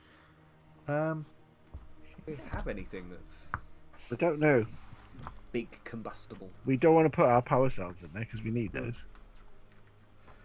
But there may be things that you could. You're a soldier. You should have something explosive, right? Only my wit and personality. Yeah, shit. You could put them out there. Yeah, I'm sure it'll snack on that. Zam, if you want to do this, if you're thinking about doing this, I'd say make an intellect check. You don't have explosives or anything like that, do you? So it'd just be a straight roll. This is a thought process. I mean, I'm only asking the question. Yeah. If you want to think about it, intellect, I will say it won't necessarily incur stress because you're just thinking about it. Can I add my jury rigging? Well, no, jury rigging is more about repair using only materials at hand. So you'd need explosives to really sort of figure out where to do it. So it's just a straight roll.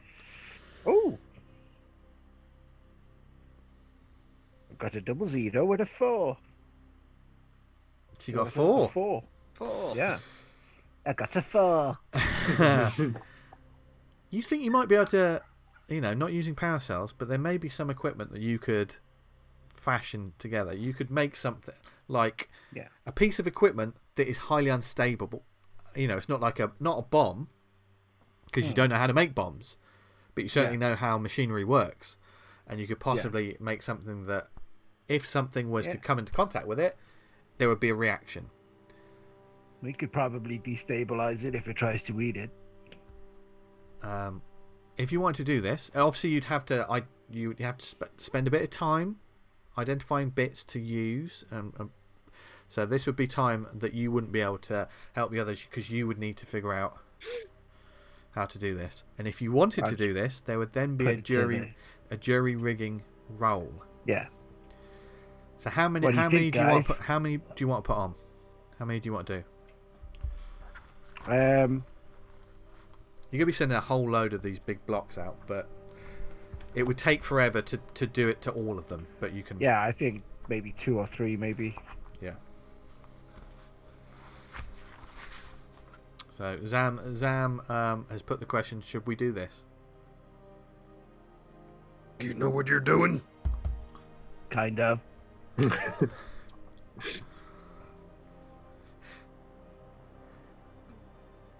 You're not gonna blow half the ship away. Yeah, be outside the ship, we'll be fine. As long as we don't take the junk back in. Once it's out, it's out. Getting it out that I'm concerned about. So how do you want to do this, Zam? If you're going to commit to this, are you going to do it in the ship and then move the cargo out, or are you going to move the cargo to a certain point, do it, and then push them out? What's the?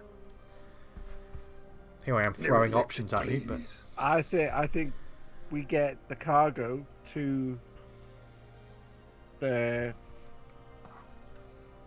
where's the airlock that we're chucking it out of? Now, or is it just going? Are we just going to lower the ramp? You could get more if you did the ramp.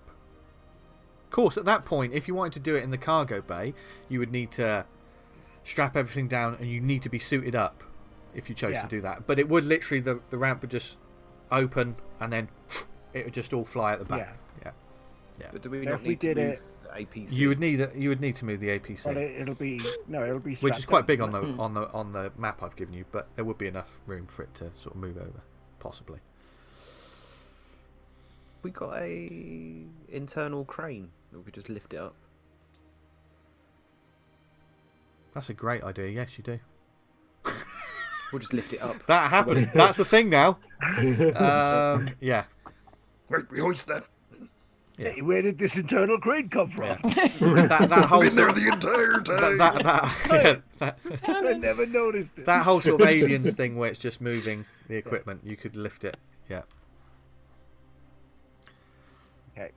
Yeah, well, I figure we rig it when it's ready to go. Okay. So do you want to use the normal airlocks, which would take more trips, or you want to do the cargo? What is the doc doing? Is the doc just leaving? They're just like... Oh, he's nowhere near this. Yeah.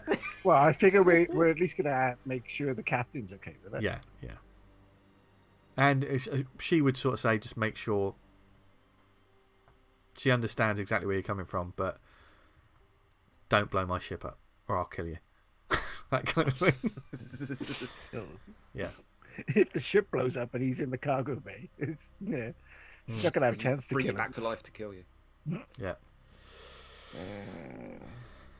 Why do I have these stupid ideas? Because it's a tabletop game. That's what they're there for. Well, I figure we'll do it in the cargo bay. Okay. And then we'll just eject it all out into space and we'll go there. Yeah. So, Doc, you don't see the rest of your crew for a bit because they are focused on this for like days. They're planning, they're identifying things, they're moving. So you certainly hear there's a lot of like industrial equipment moving around, just downstairs, and like certainly they're moving the APC and they're using the lift and they're getting everything together. I don't really see them for a few days. No. But that is what the doc finds relaxing. And it does give you some days with your new guests. So if you want to spend any time with anyone or talk to anyone or make sure he would spend some time with Sarah and have a few conversations there.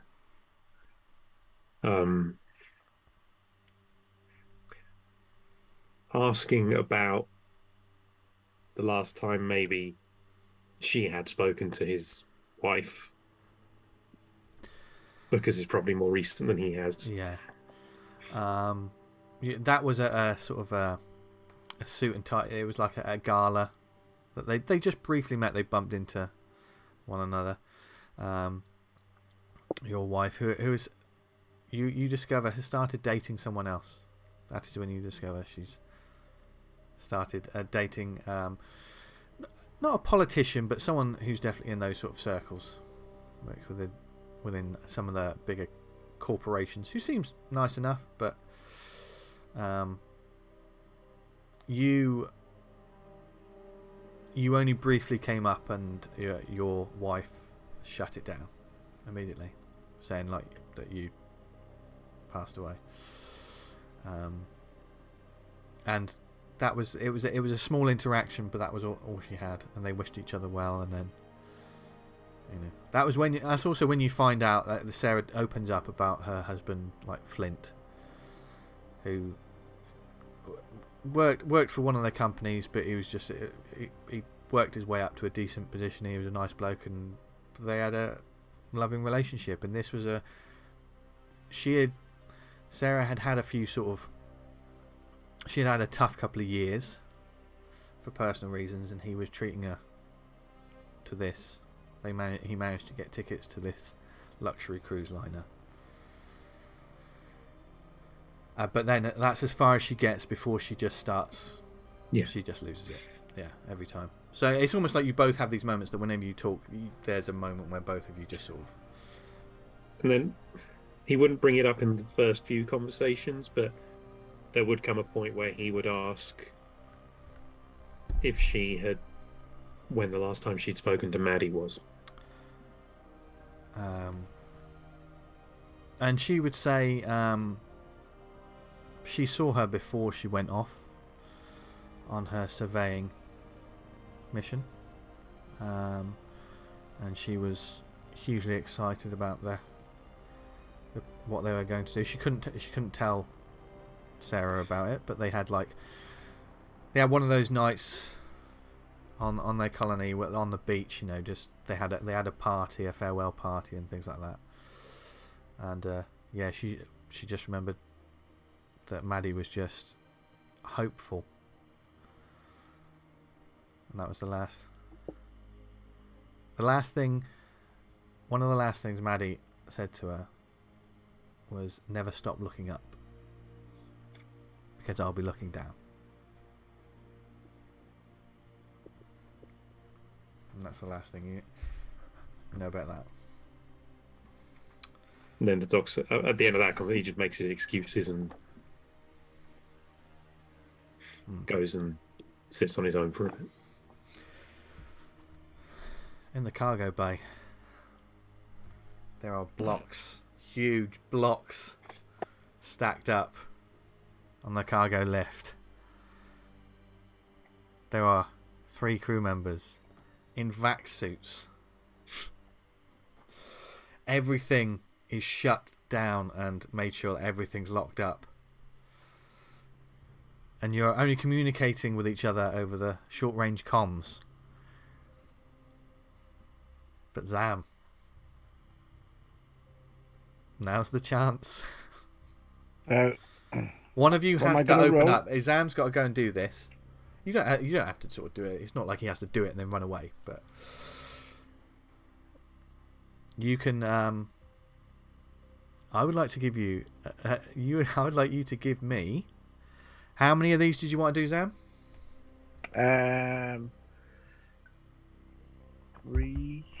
3. Okay, then it's only going to be 1 check. Yeah. If you were going to be greedy, if you were going to do over 5, then it's going to be probably, I believe it would be an intellect check, but with your jury rigging. If you've got anything else, I got jury rigging, I've got industrial equipment, and I've got mechanical repair. And I figure I've got Are we technically in advantage. 0G? You're in 0G. You Oh, will. yeah, You we're will in be in 0G, 0G. Yeah, because it's all. But I Yeah. can add 0G and jury rigging. Jury What do you feel rigging. about industrial equipment? What equipment are you going to use? Any industrial equipment to make the things that you No, want to do? not anything massively industrial, I don't think. So, So it could be mechanic. I will allow mechanical repair. yeah. Yeah, because you're trying to repair something badly. It's almost like you're fixing a circuit Yeah. and then going, here you go, your plug works, and then someone presses it and then it goes off. Yeah. So make an intellect check with what have you got to beat? So hang on. So 45. And then you said I can add my 0G and my jury rigging, yeah? Yeah, and your mechanical repair. And my mechanical repair. So I've got to get lower than an 80. Maybe I was too generous, but I'm sticking with it. Are you sure? Yeah, I I'm think totally I should sure. Have I should have advantage as well, yeah? Considering I've got like, two able-bodied military experts helping me. Don't push your luck. Oh, come on. You know this is going to go 88 now, don't you? Yeah. But remember, and this is something that I don't know if you're going to get this now. This is something we didn't factor in before. If you get a 99, that's a critical fail. If you get 100, 100 is always a critical success. Something I got wrong. You get 100. Yeah. So if you get 100, then.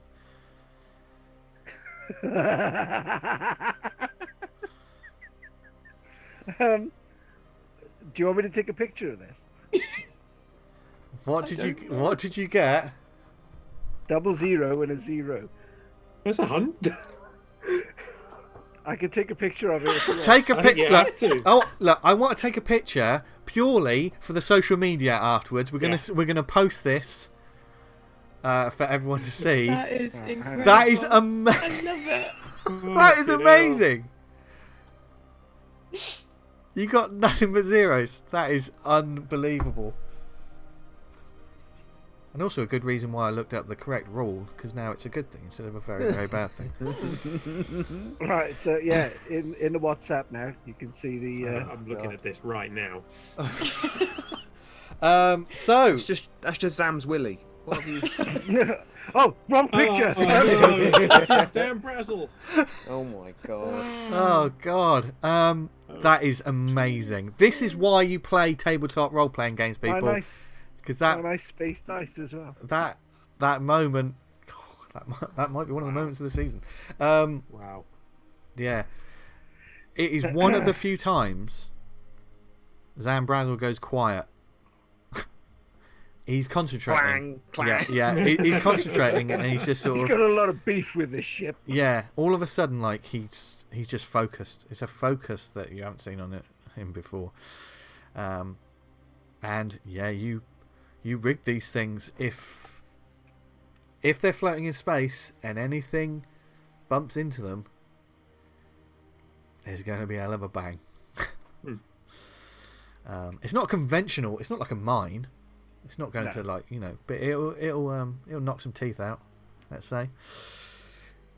And when everything's all said and done, everyone gets ready, presses the button, and sure enough, half of the cargo that's on this ship, and therefore half of your profits, go flying out into space behind the O'Brien. Sam's going to salute it as it goes out. He's with two military people, and he's the one. Kill that son of a bitch for me. And you absolutely smashed it. And so the ship is a bit lighter, and sure enough, things move at a bit more of a pace.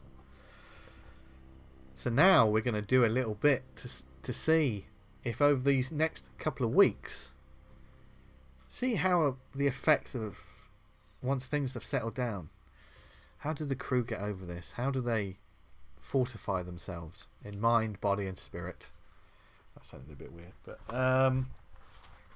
so over the next few weeks, I'm going to count this because this is a bit of a homebrew campaign, and we're playing a little fast and loose, taking some of their elements and just turn them on their axis a little bit.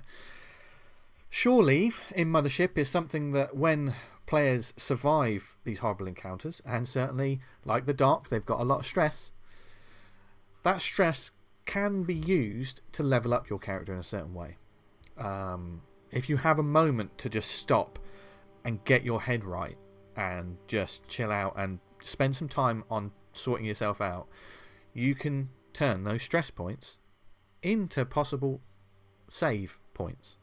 Although for this game, I might even let them add to their stats. We'll see how well they do. With that in mind, there is a cost to it. It's not like you can just sort of say, I've got 20 stress, I'm going to spend that on this.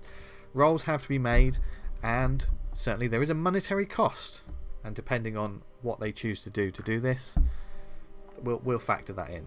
They all do have money in their accounts. So they've all got little numbers that they can work away at. And we'll see. Okay, over these next 3 weeks, I would say it's probably going to be a good half a week to a week doing what you just did.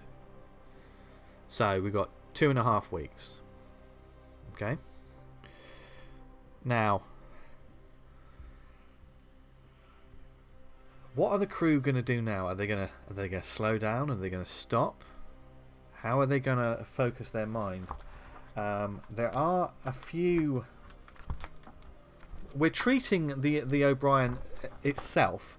It's almost like a port in itself. That's the way I've treated this. And ports have certain class levels, and depending on those class levels, the cost changes. For instance, if you stayed in a luxury cruise liner that isn't trying to kill you, it will cost more, but it might reduce more stress. Whereas if you stayed in a hostel on a criminal underworld, it's probably going to be cheaper, but it's not going to reduce that much stress. Those sort of things. For this, the O'Brien is considered a B class port, which is usually blue collar industrial stations and large scale military installations, and it's kind of industrial, which is why I class the O'Brien as like that. It's just like a living. Well, not a living. No, that was the Icarus. It's like an ongoing sort of vessel.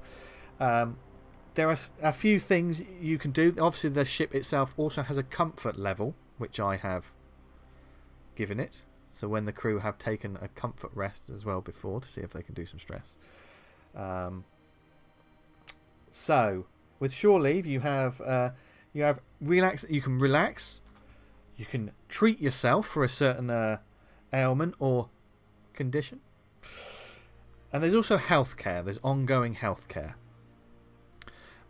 Obviously, the crew have been beaten up a little bit, and it's going to take them I would say it's going to take them that time with ongoing treatment with the doctor to get patched up, make sure everything's all right. So for ease of the game, to just keep us going, I would say in this time you would get rid of you as long as you're constantly seeing the doctor, making sure everything's okay. Over those 3 weeks, we'll get you back up to what you're supposed to be. Okay? Now, there is a cost to this. There will be a cost to this. And the cost would essentially be, the way I factor it in is like, the doc's giving you pills, the doc's giving you treatment. These things are going to cost money, so therefore they will sort of accumulate. For these weeks, now it says in a B-class port. Ooh. Actually, B-class is pretty good. 2 wounds healed per week at 2,000 credits each week. So I would say in the 2 weeks it would probably be 3.5, 4 grand, 4,000 credits if you wanted to get up to the top.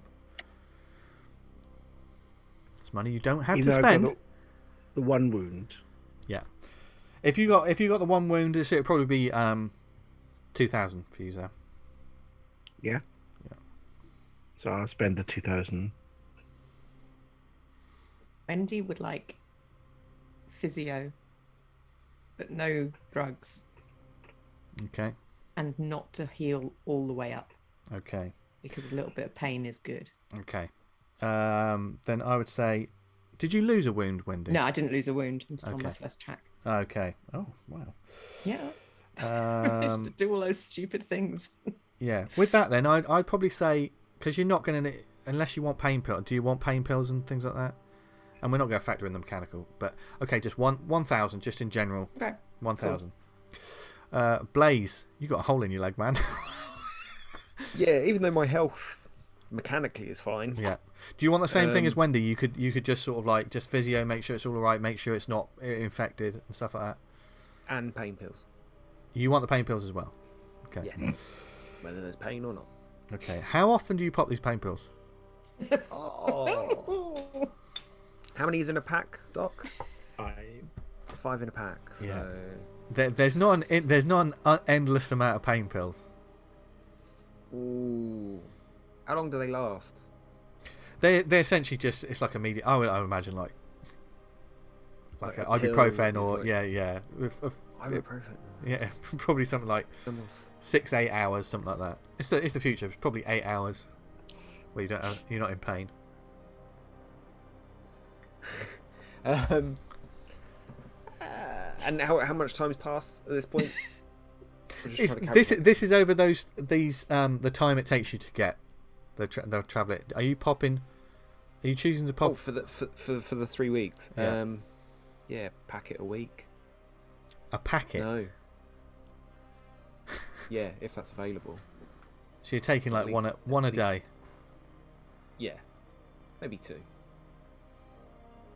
Could you make me a body Let's say save? 4. Let's say 4 packets. Would I necessarily give those to him? Well, it's up to you. You would want that, but Doc, you got a decision to make. Before you give me the answer, Gav, Yep. do you ask for these pain pills a lot?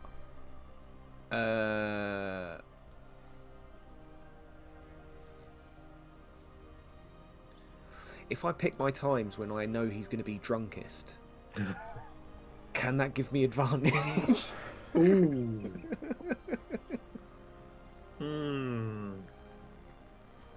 Doc?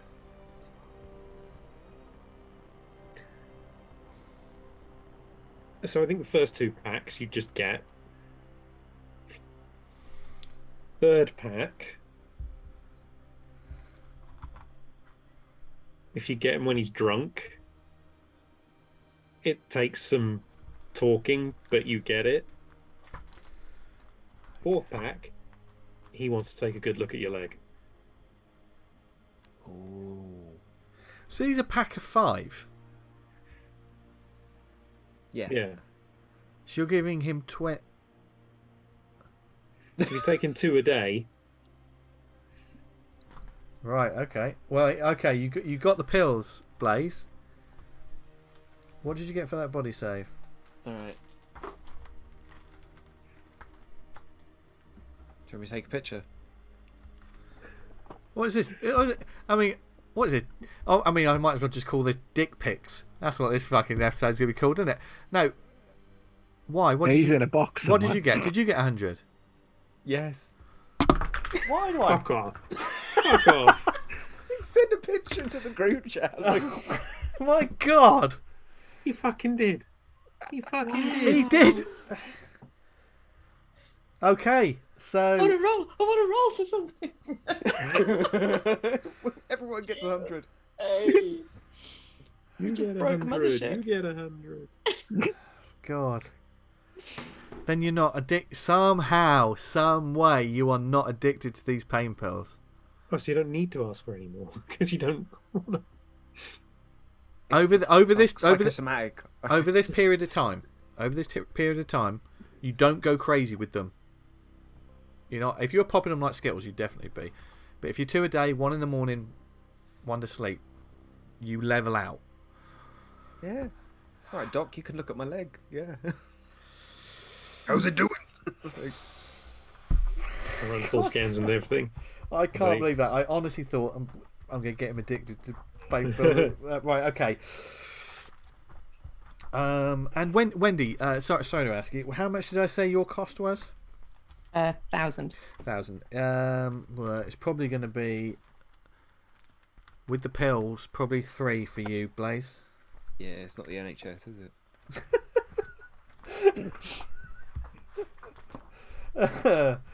Oh, if that's still a thing whenever you're watching this. Anyway,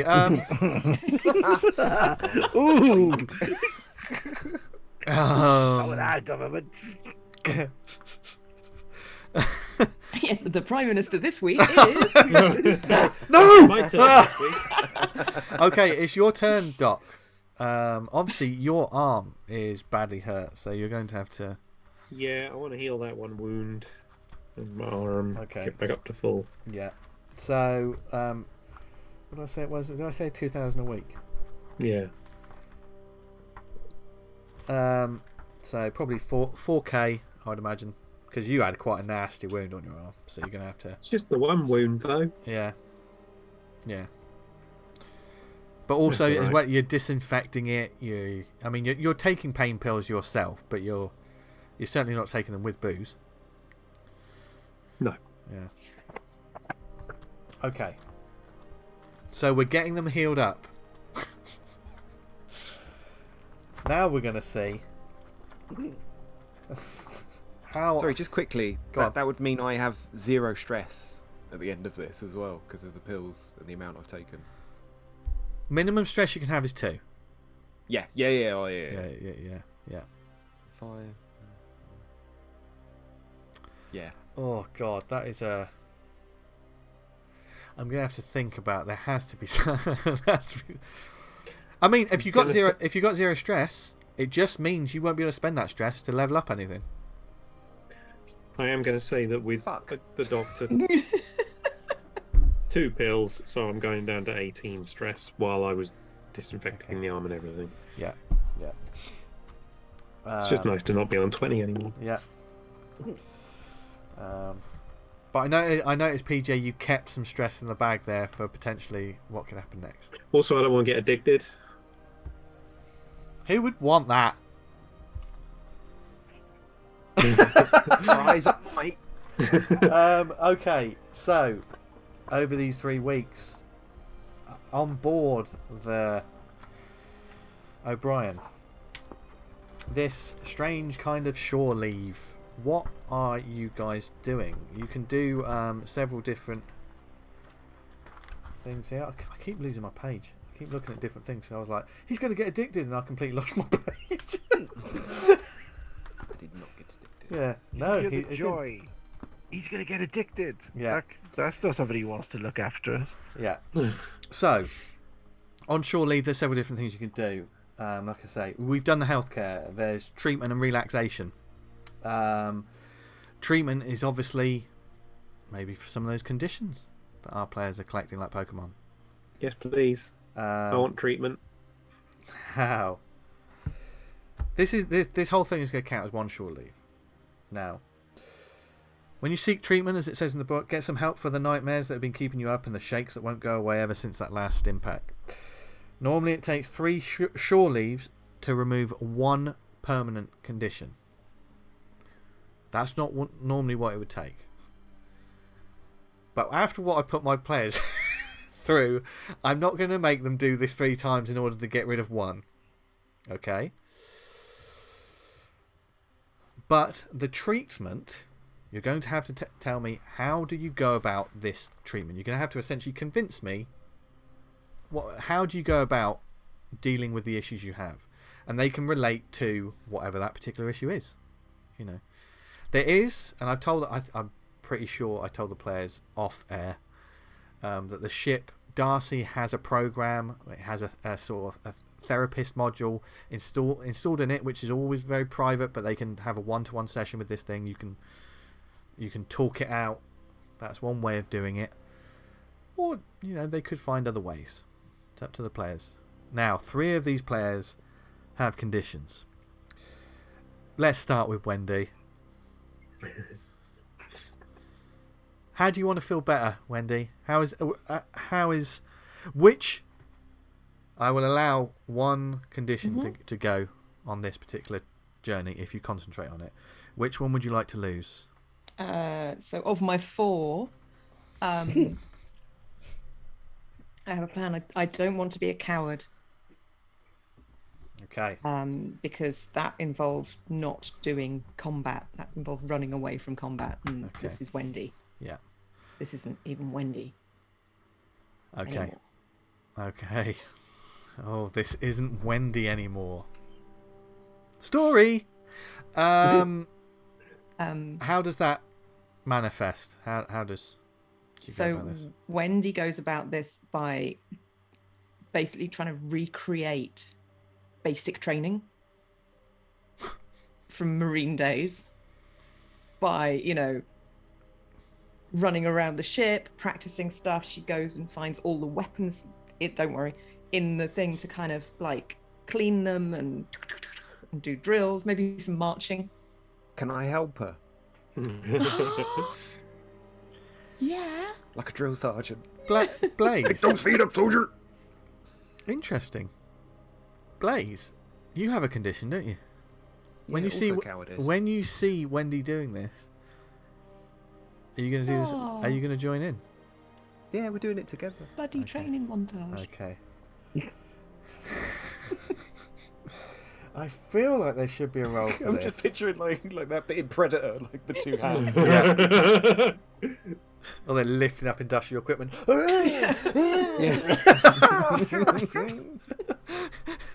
Get the hell out of my engine room. No! Holding out for a hero playing. In the Yeah, One of the captain's favourite songs, I think. So, I would say this happens. Okay, there has to be a cost to this. blood. It's not. It's not. I would say just purely monetarily. God, because you're doing it all off your own back, so it's not like. Also, just for flavour, I'm in little shorts and a vest that's like a crop vest. God, you look like the end of the Rocky 3, like the training montage. Tell me the shorts of the vest are bright pink, Gav.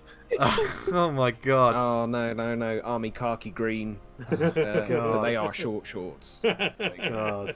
Whereas towards the end of this, Wendy's running around or like stealthing around in kind of full battle dress. Like a ghillie suit. Yeah, exactly.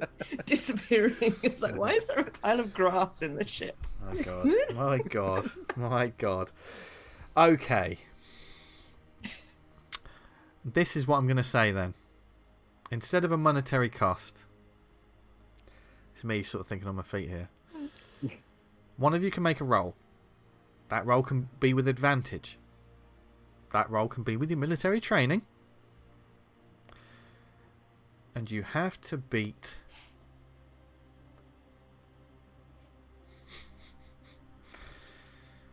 What are... God. What have you both got for combat?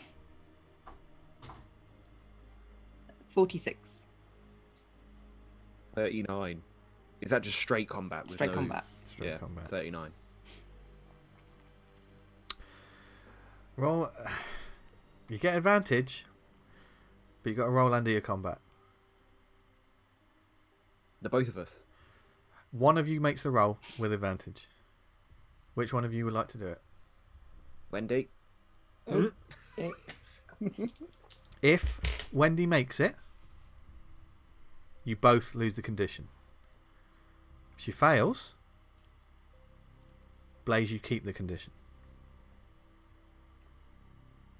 You okay with that? Yep. Wendy, did you roll? Not yet. They're here. And Right, I it's can gonna be use my 100. I can use my military training. Mm-hmm. Boost that up to a 56 target.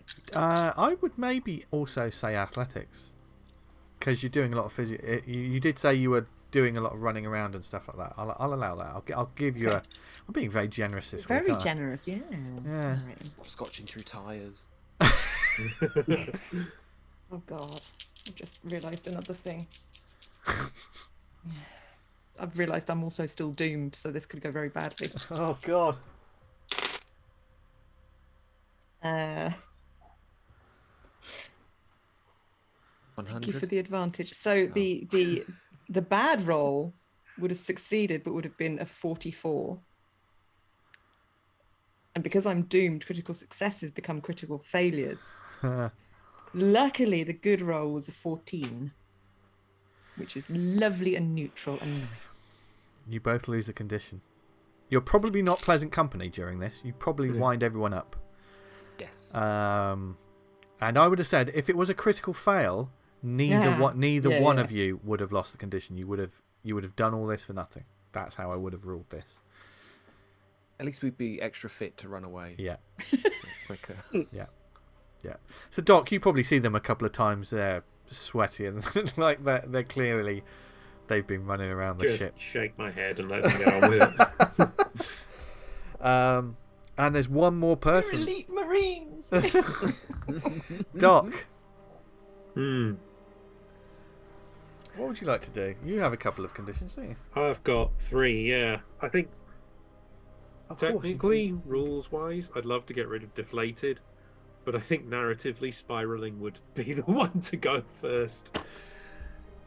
So I'm going to go for getting rid of spiraling. I think the Doc would try and do it via a combination of his talks with Sarah about the past, and yeah, there's some sadness that comes up with it, but it also reminds him why he's out here in the first place. And so it gives him a little boost from that. And he would also make use of Darcy as a trained medical professional. He recognises that is. Okay, so with the AI therapist, which isn't as much as you think actually, because it's inbuilt, that's 400 credits for the use of Darcy over this time. I would say each session would be 400 credits, and like you just probably need one a week. Do you know what I mean? That kind of thing. It's up to you how many times you want to talk to Darcy, but I will say it's 3. Yeah, with that cost and the talk with Sarah, you can lose spiraling. Yeah, and there's no rolls for that because I also especially like the fact that you chose that one, PJ. Narratively, you chose that one, so yeah. I just don't think it would make sense to not have deflated but still be spiraling. Yeah. There may be more opportunities to get rid of these things in the future. Who knows? Now, here comes the possible leveling up. While all of this is happening, you know, Doc's spending a fair bit of time with these people, especially like the girl, and Wendy and Blaze are training like it's Heartbreak Ridge. Zam, what are you doing during this? I mean, you've healed up a bit, but what's going on with ZAM BRAZEL? He's in his spiritual home. In the engine. Bang. Yeah. There's a bit of reading of his pamphlet. Occasionally, the captain does bring you a coffee. Yeah. That's nice. She's making peace with you a little bit.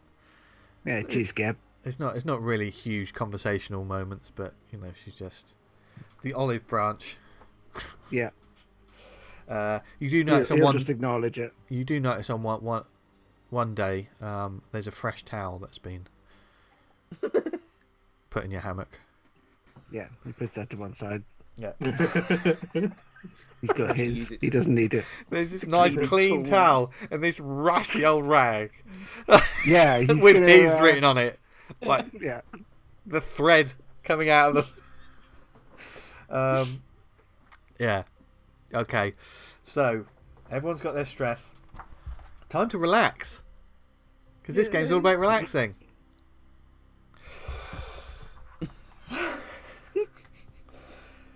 Surely, when you relax, works like this. Although it says, see the sights, grab some drinks, and find a new bunkmate. But we're not going to do that. That's not going to happen here. However, mechanically, you can spend your port class's required credits and make a sanity save. If successful, you convert stress into points of sanity, fear, or body saves. On a failure, you relieve the stress rolled, but don't convert any into saves. So you're not getting more stress. This is there's no bad to this. It just, how good is it going to be? Each port class converts a different amount of stress and costs a different amount. As I said, we're taking this as a B class port of this ship, and I did a small roll earlier to see how much it would cost. Because on a B class, a relaxation will be 2d10 times 100 credits. And luckily for everyone, I rolled a 5. So this is going to cost 500 credits for everyone to do this shore leave. Which kind of makes sense because they're just going to be they're just trying to make the most of their environment to chill out. They can watch old movies, they can play games, they can do whatever. But like I say, it's all about the rolls this time. And we'll start off with ZAM. Okay. So what am I rolling? Firstly, take off the 500 credits. Yeah, I've done that. Right. Now, I will do this per week actually. So if you want to do this over the 3 weeks, it would be 500 per week. Okay. Okay. Because if you succeed on this, the stress converted is 1d5, and if you roll which is half d10. So if you roll terribly, you're not going to de-stress that much. So you've got the option to do it multiple times. Okay. Firstly, what is ZAM doing to relax? Is it pretty much like you said? He's just taking time and reading his pamphlet. pamphlet. In his hammock, reading his pamphlet, The Relic of Flesh. Lord knows what's in that. For those who know Mothership, it's not as dark as it sounds. He's probably gonna clean up beneath. Which is his Make laser sure cutter she's for anyone who hasn't watched one of the episodes before. I want to be very clear, this is a laser cut he's talking about. Yeah. Okay. So, how much stress have you got? 20. Ooh, he's maxed out. Okay, right, okay. Make a sanity save. This is just a straight sanity save.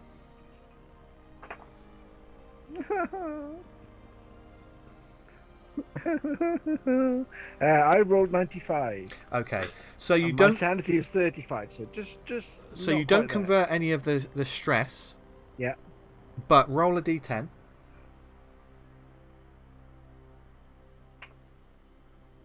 Zero, so that's 10. You take away 5 stress. Oh. Bit of a shame you failed because you could have turned those 5 points into something else. So. That's all right. Okay. So that puts me down to 15. Okay. So that was week 1. Yeah. That was week 1. Do you want to do it again? Yeah, I think I will. Yeah. Okay. Same thing again. Yeah.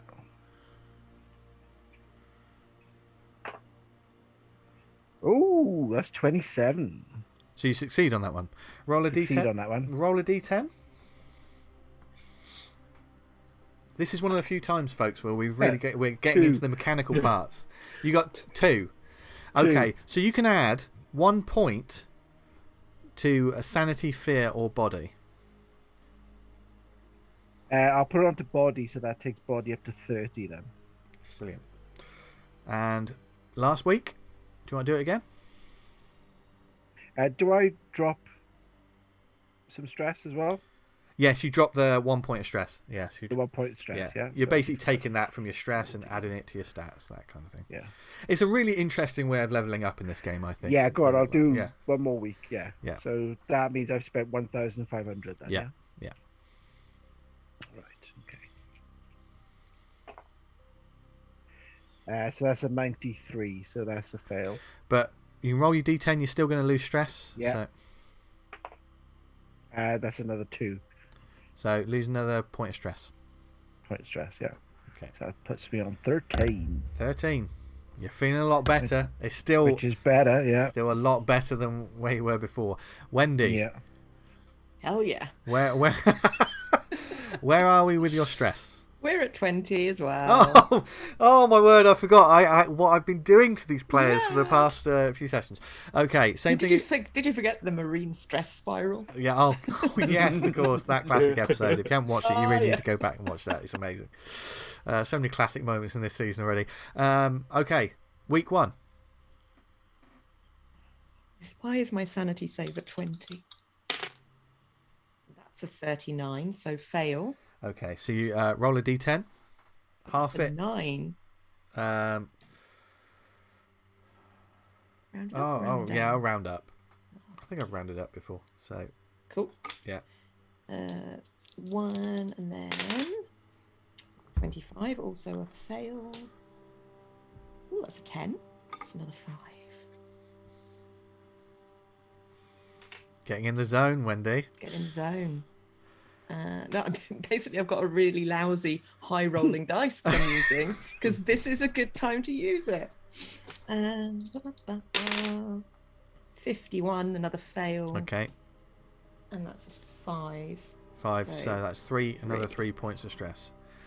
No, that's all. Just rage now. Yeah. So the mindset has cleared a lot of that stress. You know. You have to talk more like Blaze now. Yeah. It's hardened you. It's hardened you up. It's hardened you up psychologically, and definitely helped you mentally. But it hasn't hardened you up in other ways. Blaze, how you doing? Well, I still have that minimum 3 Yes. on my stress. Was that one of your conditions? Yeah. It was in lieu of. Oh, it was. Yeah, I had 2 conditions, it seems, and one of them I did a critical fail on it, which then gave me the minimum minimum stress 3. What was it? Oh, I don't think it was a.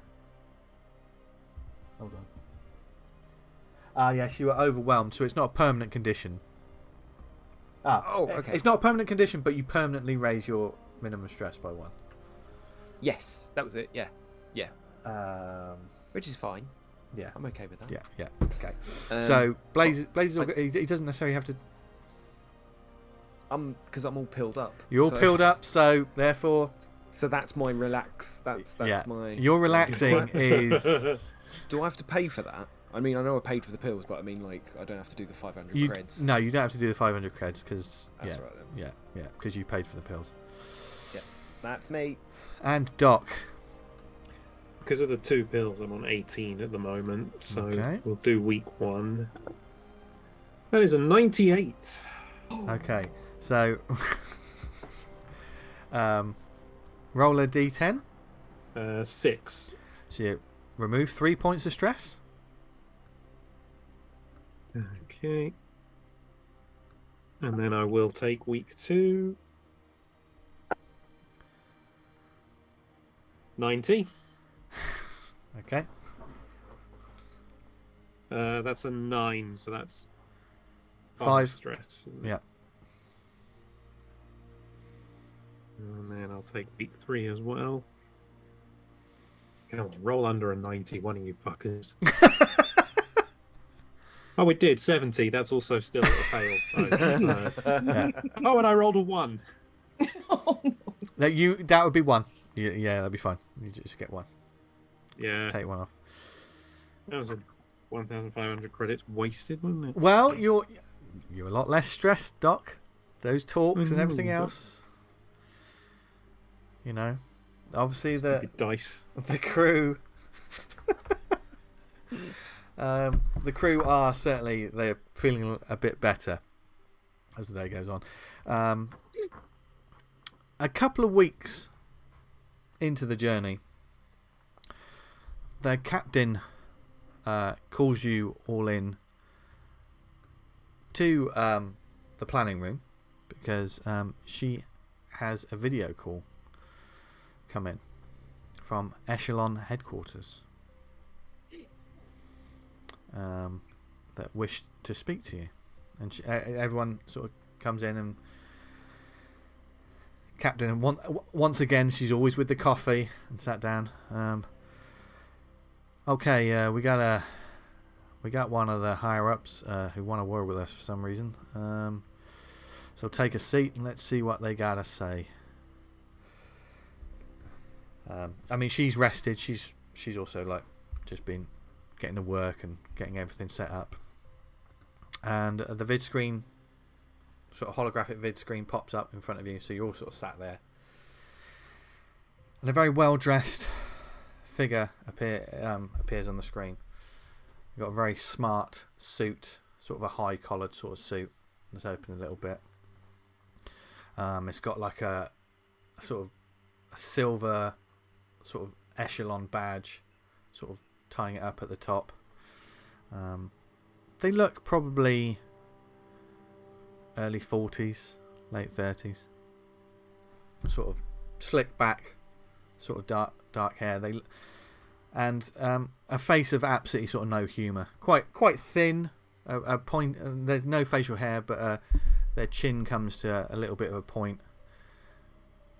And they've got sort of green eyes that you can clearly see there, but quite cold looking in their own kind of way. As the figure appears on the screen. Hello there.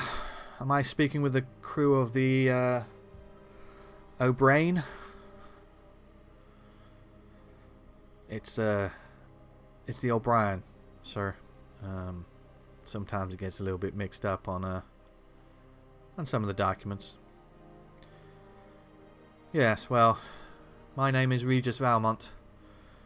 I'm director of the Sojourn division here at Echelon, and I'm overseer of the Icarus project. Now, I'm calling on considering some concerning reports regarding the assignment that Gibbous Inc. and in turn your vessel was tasked with. I understand that you didn't complete the job that you were hired to do. Not only that, well, some of what I've been told was quite alarming, to say the least. If we had known that you and your crew, Captain, had been suffering from psychosis, no doubt brought about by your prolonged work on the edges of known space, I assure you we would not have given you this job. I'm calling just to let you know that this contract has, of course, been nullified, and the good faith payment that was sent to you when you took on this contract has also been frozen.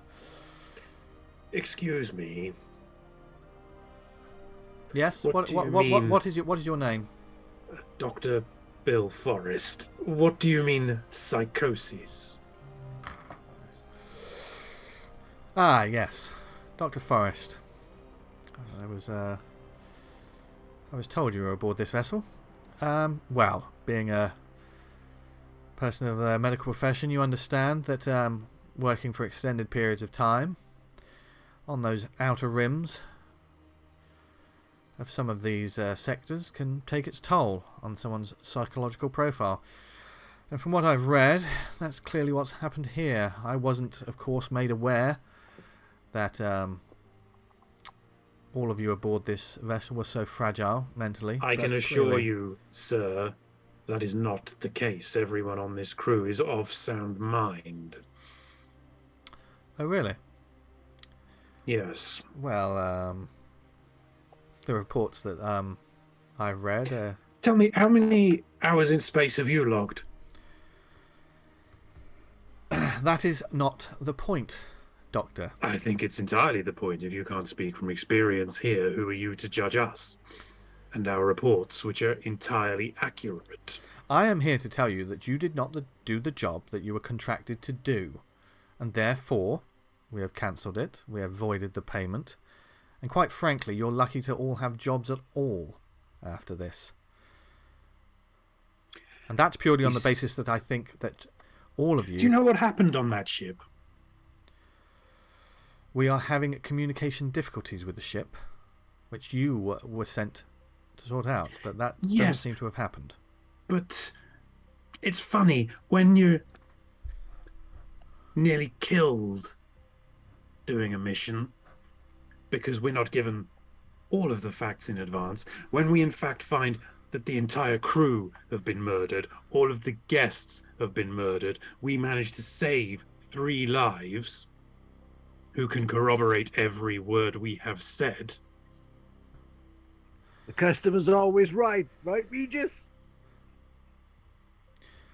Who is this gentleman here? Which one is that? Mr... Oh, it's Mr. Brazel. I see. Yes. Well, I've been informed of your crew, all individually. I wasn't talking about me. I was And I talking must about say, your customers. now that I can speak to you plainly, I'm not impressed. Now, Mr. Valmont. Mr. Valmont, you seem to know a lot about us. Do you know who I am? you can see him occasionally. He looks off to someone that's clearly out of view. Yes, I believe. Do you know what I do? Well, you clearly don't do your job, madam. Otherwise, we wouldn't be having this conversation. And as for the do you know allegation that I know where you are, and I know how to find you, and I know a number of ways. Wendy, honey, maybe dial it back just a little. You see this figure just sort of... He just focuses on you for a bit, Wendy. Hey, soldier. This ain't our fight. Well, I must say, I'm at a loss in terms of information about you, madam. But certainly, I would not throw threats like that around so idly if I were you. And this is another clear example. Didn't sound idle to me.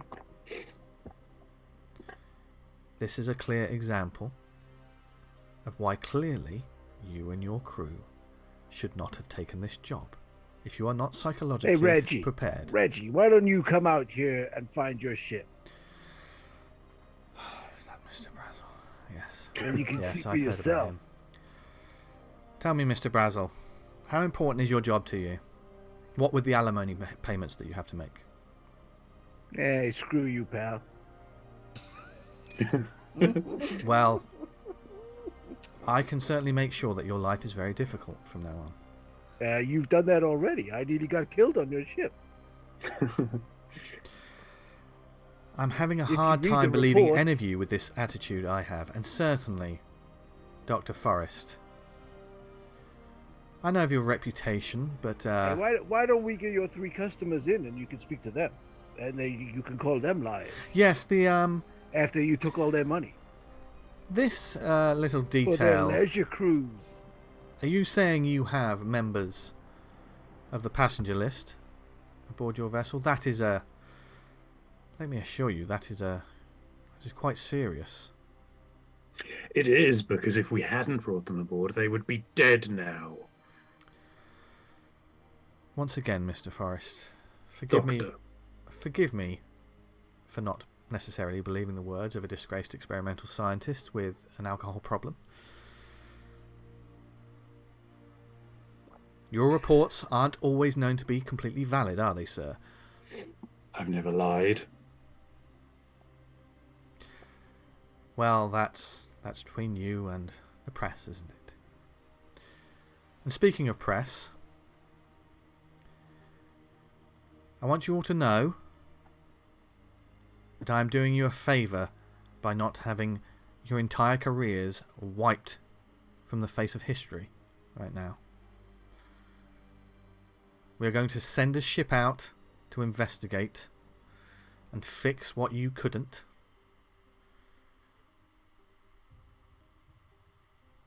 And if you do indeed have members of the passenger list aboard your vessel, and if they have been harmed in any way, there will be repercussions.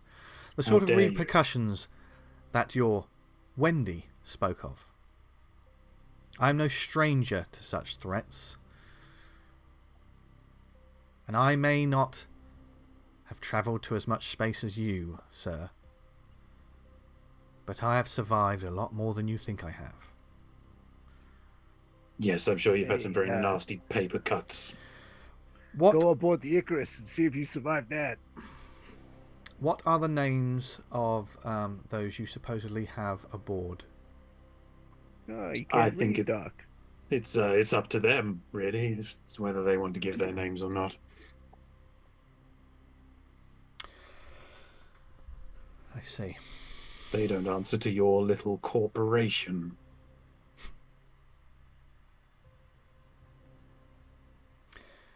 You amuse me, Doctor. I would have thought a man of your intellect would know not to bite the hand that feeds. You think I really give a shit? If you know me, you know I'm not out here for you or anything you can give me. So, those people you have supposedly aboard your vessel, you're not in the business of keeping them safe? Well, we'll keep them safe. For They're them. alive. Unlike the rest of your passengers.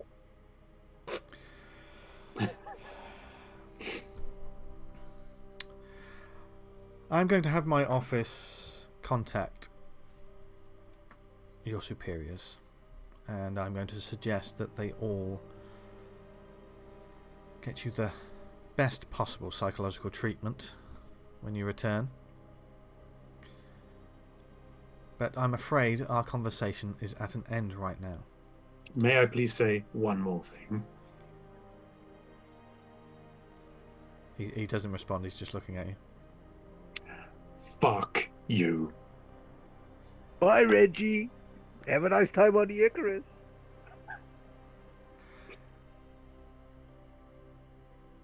He pauses for a moment and he's... Yes. Now, Captain Austin,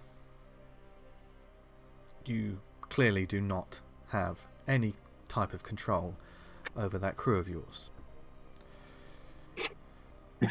Now, unfortunately it seems that some of the rumours I heard are true and you are lax with your authority.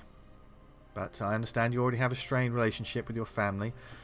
It would not be in their interests if word of this current condition and your crew were to get out. I expect you to do what you can to... Hey, listen up. Why don't you just go fuck yourself? All I hear is just a man in a fancy suit just throwing threats at all of us. And all I hear is the ravings of a bunch of junkers who have clearly been in space too long. Now, before I go, one more thing I must stress. It goes Captain, without... can we just end this transmission now, please? Well, yeah. Reggie, you can stick it up your ass. And he... and he goes... and he... and the captain's just sat there like... I think we're all fucked. Yeah, probably. Not as much as he is gonna be when I do the thing that I was now, gonna get now, anyway. Wendy, I mean, I've travelled with you a little bit, and I've never heard you talk like that in all my days. What's going on? You can't just... Were you threatening to kill that man? Yes, ma'am. Okay then. And she takes a coffee cup and just, as you were, goes back. And you continue on the voyage. A very interesting discussion that I need I to was make. so bad with authority. And Oh, he was such a prick. He What? totally Yeah. was. He totally was. He was such a Vince.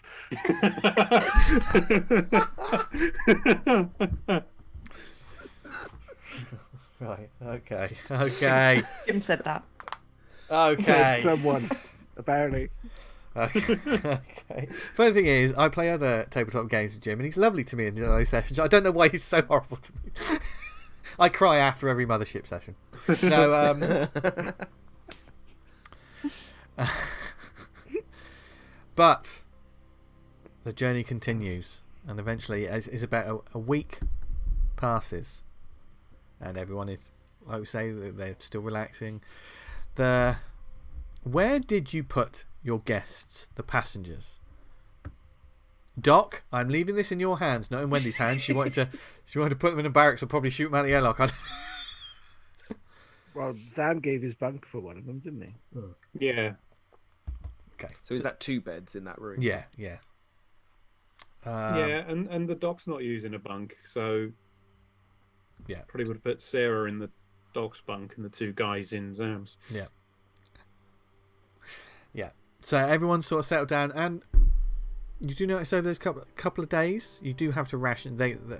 Roy especially isn't used to the rationing and the situation that they find themselves in, but Sarah and Quill, they want to try and chip in and help whenever they can. You know, they're just trying to figure out what's going on, and they want to keep themselves busy sometimes until they can get home.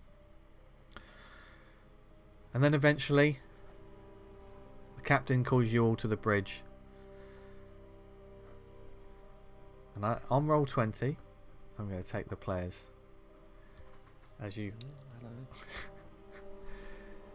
and when you step onto the bridge and the captain's there, you see something in the distance.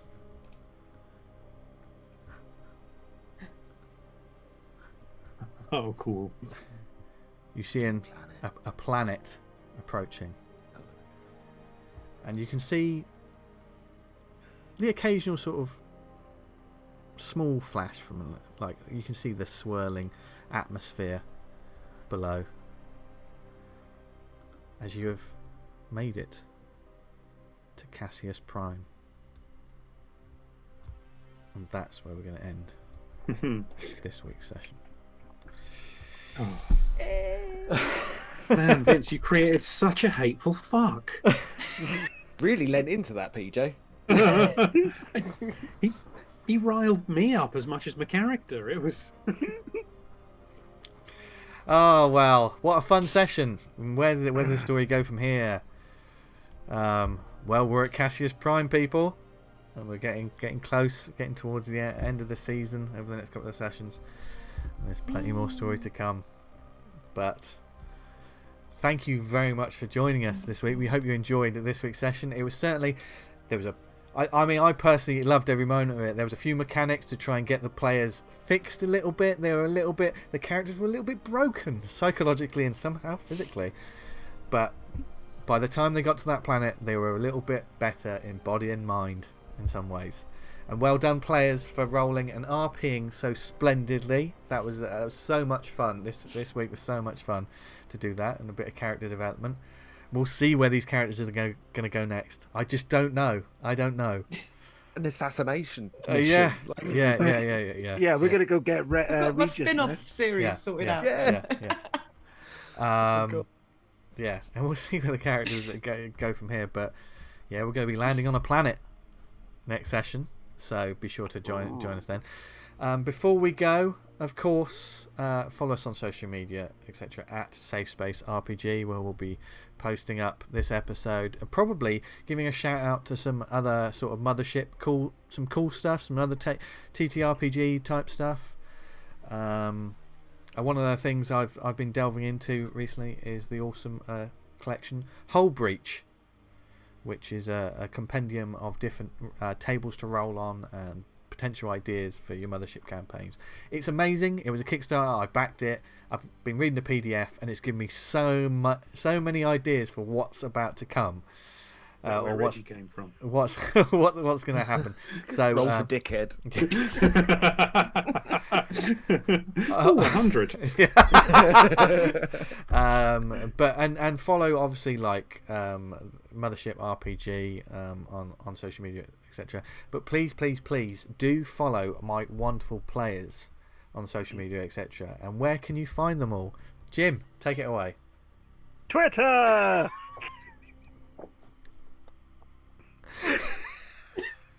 At JimBob1978. Go on, Lizzie, it's a thing now. You've got to keep going. I know. I'm so excited. baby. I'm so It's back. excited. Twitter. At Lizzie Boyle says. Come on. Gav doesn't want to do it.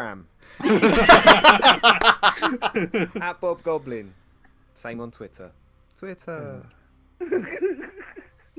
Yeah, that's like the others said. At PJ Montgomery. Also, please do check out my Star Trek podcast, Measure of a Fan. I'm not sure of the scheduling here, but we recently had on one Vince Hunt for an episode. So give it a listen.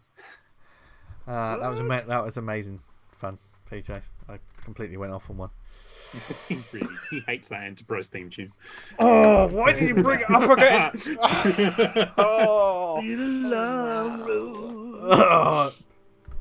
Look, after the way you've been acting this week, Zam, and then now you're singing that, you're going the right way about having a very nasty session next time. But what won't be nasty about the session is the amazing music that you hear during this show.